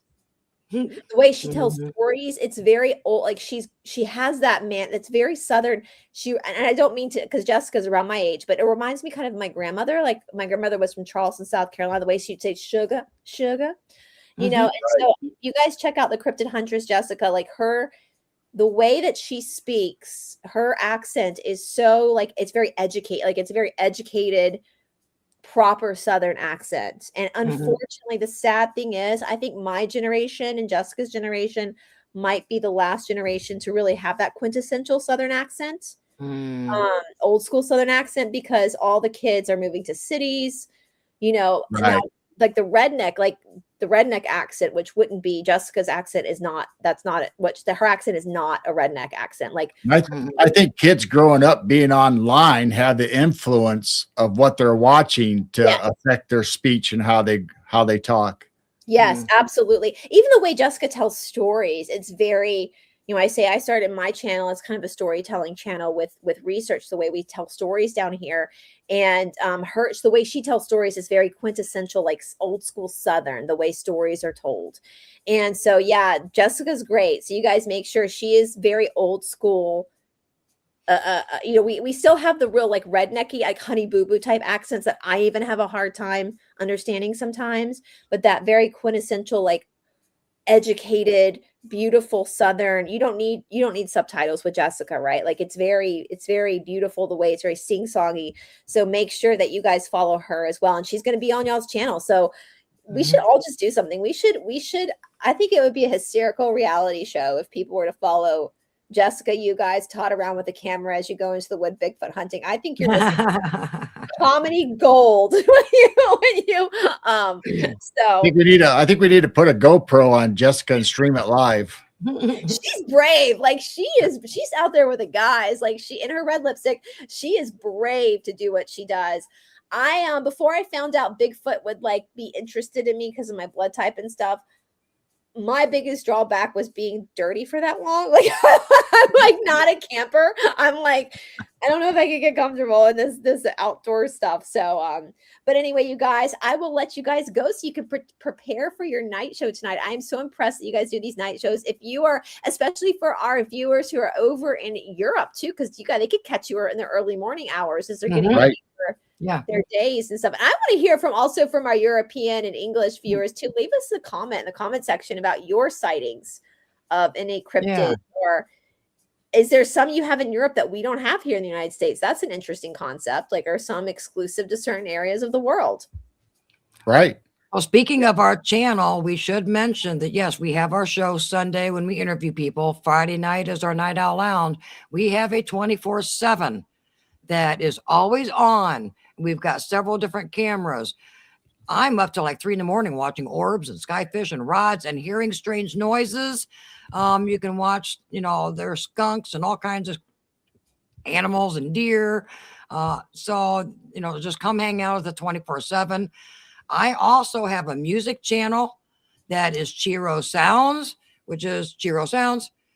If you want to relax, with singing bowls, I've got a 40-minute video of singing bowls of just relaxation. I do hand pans, tongue drums, Native American flute.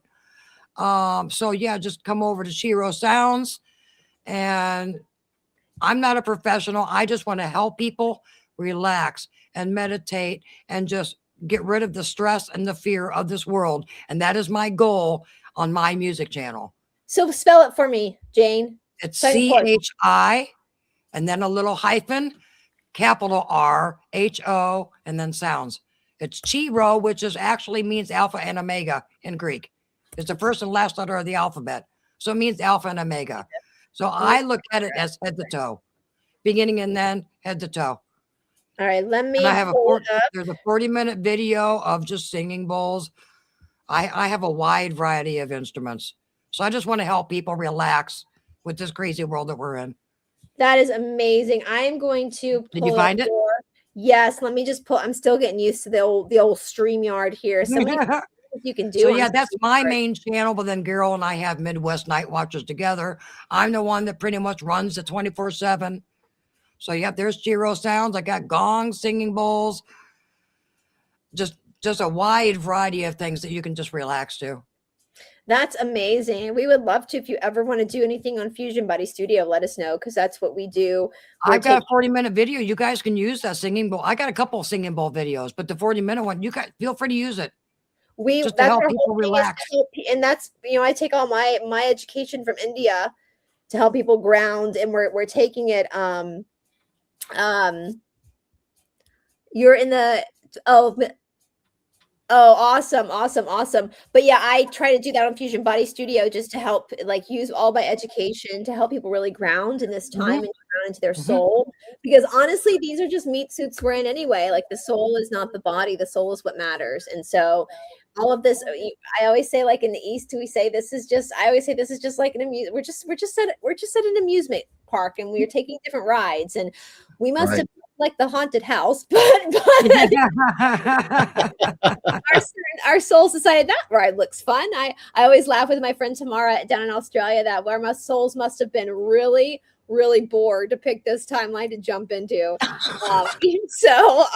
We were like, let's just go, and gosh almighty, I think all of us, even the people in the chat, I think we all have 3-letter agents that are watching us now. I think we're watch this. I have black helicopters flying over when I mention things.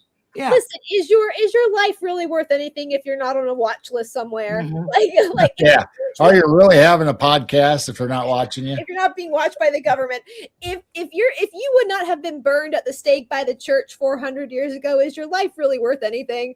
Like live your life that and that's what in my chant we talked about once, the etymology of the word heretic. The etymology of the word heretic means one who does not follow the narrative. So all us little heretics were being watched by our little 3-letter agencies, and we just got to give them a show, right? They're going to watch us. Might as well just give them a show. So before we go, why don't you bring up Jessica's conference again? Yes, absolutely, you guys. This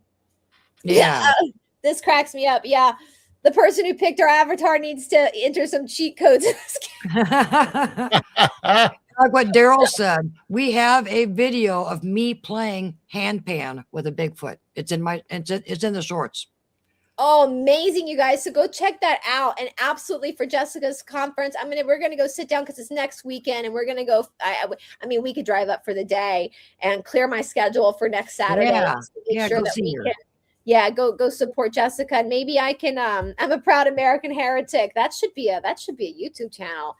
Megan, I think you created a YouTube channel by the American Heretic. There you go. I think that's your channel name, girl.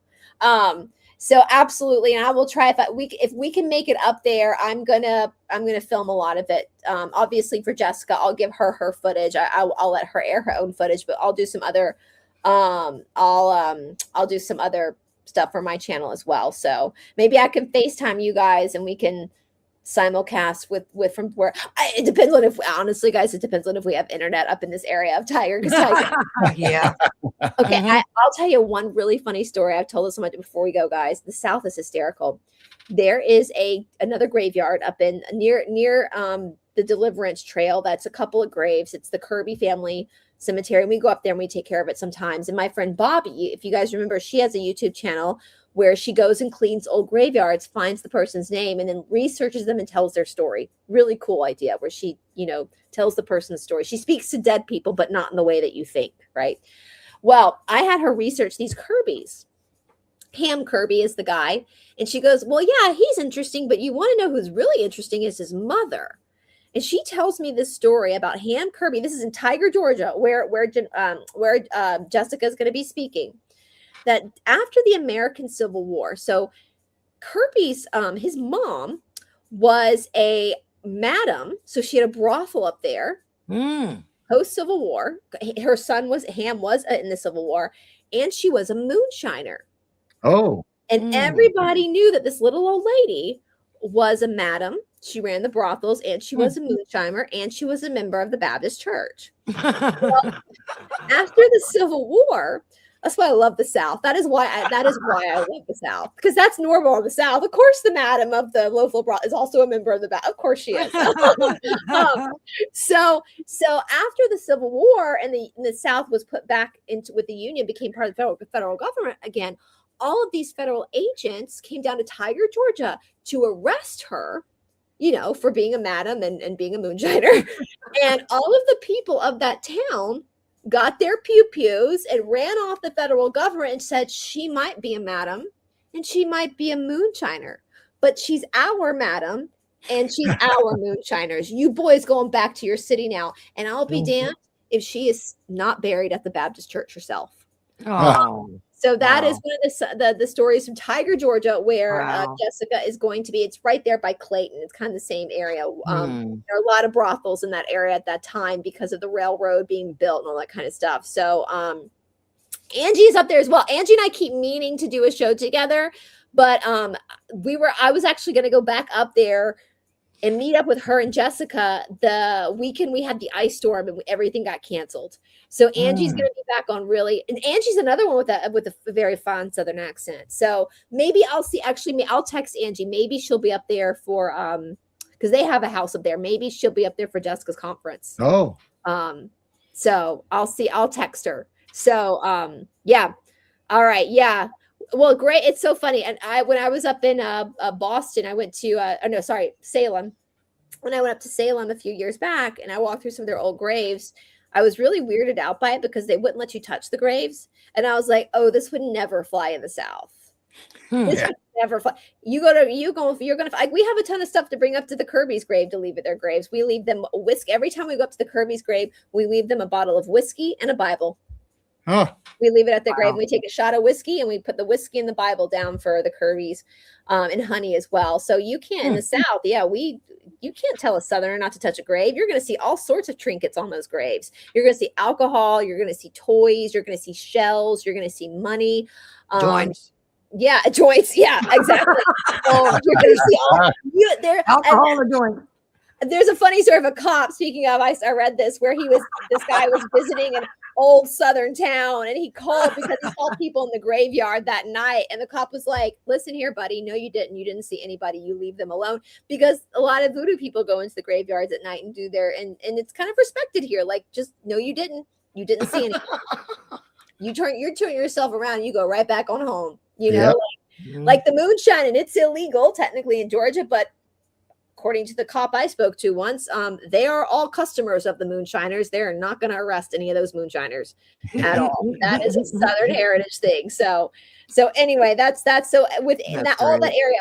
I'll text Angie today, or Angie, if you're watching, shoot me a text, and I'll see if she's going to be up there next weekend. Maybe me and Jessica can hop on a show together up there. So. Well, thank you so much, Jane, and you guys, make sure go watch their show tonight. If you're up all night, if you're a night owl, their Friday night show, and I can't wait to hear all the reports coming from the cryptids. Yeah, 10 Central. I mean, bring them on. Maybe they can take the federal government down. Yeah, Send right. cryptids to the Middle East and they'll take care of it. Like Yeah. all these PDF files, let's just give them to the skinwalkers. Let's let the skinwalkers take care of them. So anyway, awesome. Thank you guys so much. And yeah, we'll see you all very soon. Bye, everybody.